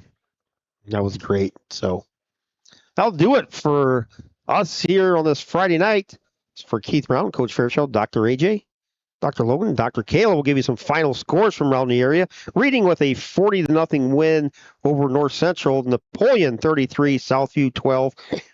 Ada 29, Lipsick 27, Montpelier 40, Hilltop 6. Ottawa Hills with a 40, of course it refreshes. Ottawa Hills with a 42-14, that's still fourth quarter lead over Eden. Elida 49, Van Wert 34. Patrick Henry with a shutout over Swan. Last reporter score is 39-0. Here, Tinora 24, Edgerton 0. Defiance with a bounce back win at home, 22-10 over Ottawa Glandorf. Fairview 34, Hicksville 12. Wayne Trace 48, Ayersville 13. Archibald 45, Bryan 10. Liberty Center 52, Wauseon 0. Paulding 46, Antwerp 6. Columbus Grove 42, Bluffton 0. And Evergreen with a overtime 27-21 win over Delta, with, I believe, Edgerton needed that to get into the playoffs, so both Delta and Evergreen should qualify for the playoffs in 2024. So for us here, we'll see everybody next Friday night for one last home game, and hopefully we can sneak out a second home game. But your Tinora Rams are 2024 Green Medals Conference champions, and Michael Sebring will have the volleyball game next Thursday from Fostoria as well. That is a 6 o'clock start. So again, Keith Brown, Dr. AJ, Dr. Logan, Coach Fairchild, Dr. Kayla signing off. Rams are 2024 GMC champs with a 24-0 lead. And thanks everybody. We'll see everybody next Friday night. Rams sports season.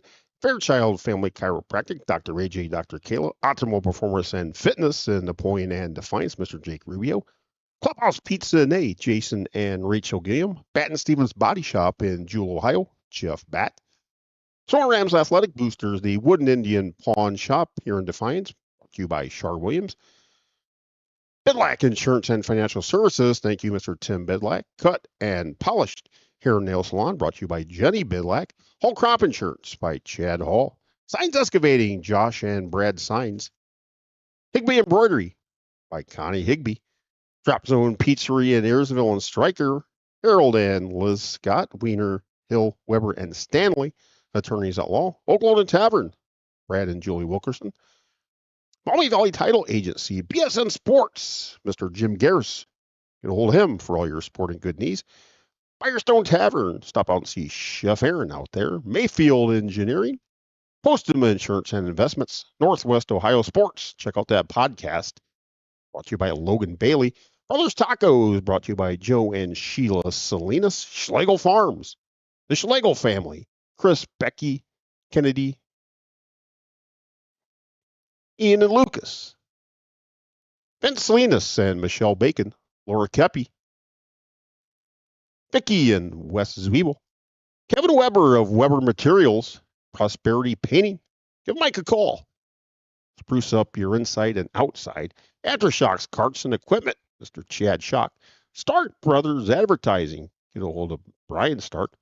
Matt Yost of Remax Realty.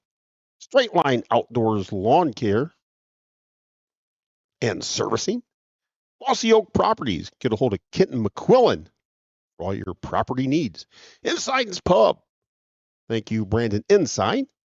Play Foat at Shelter Insurance here in Defiance. Patriot Outdoor Hunting.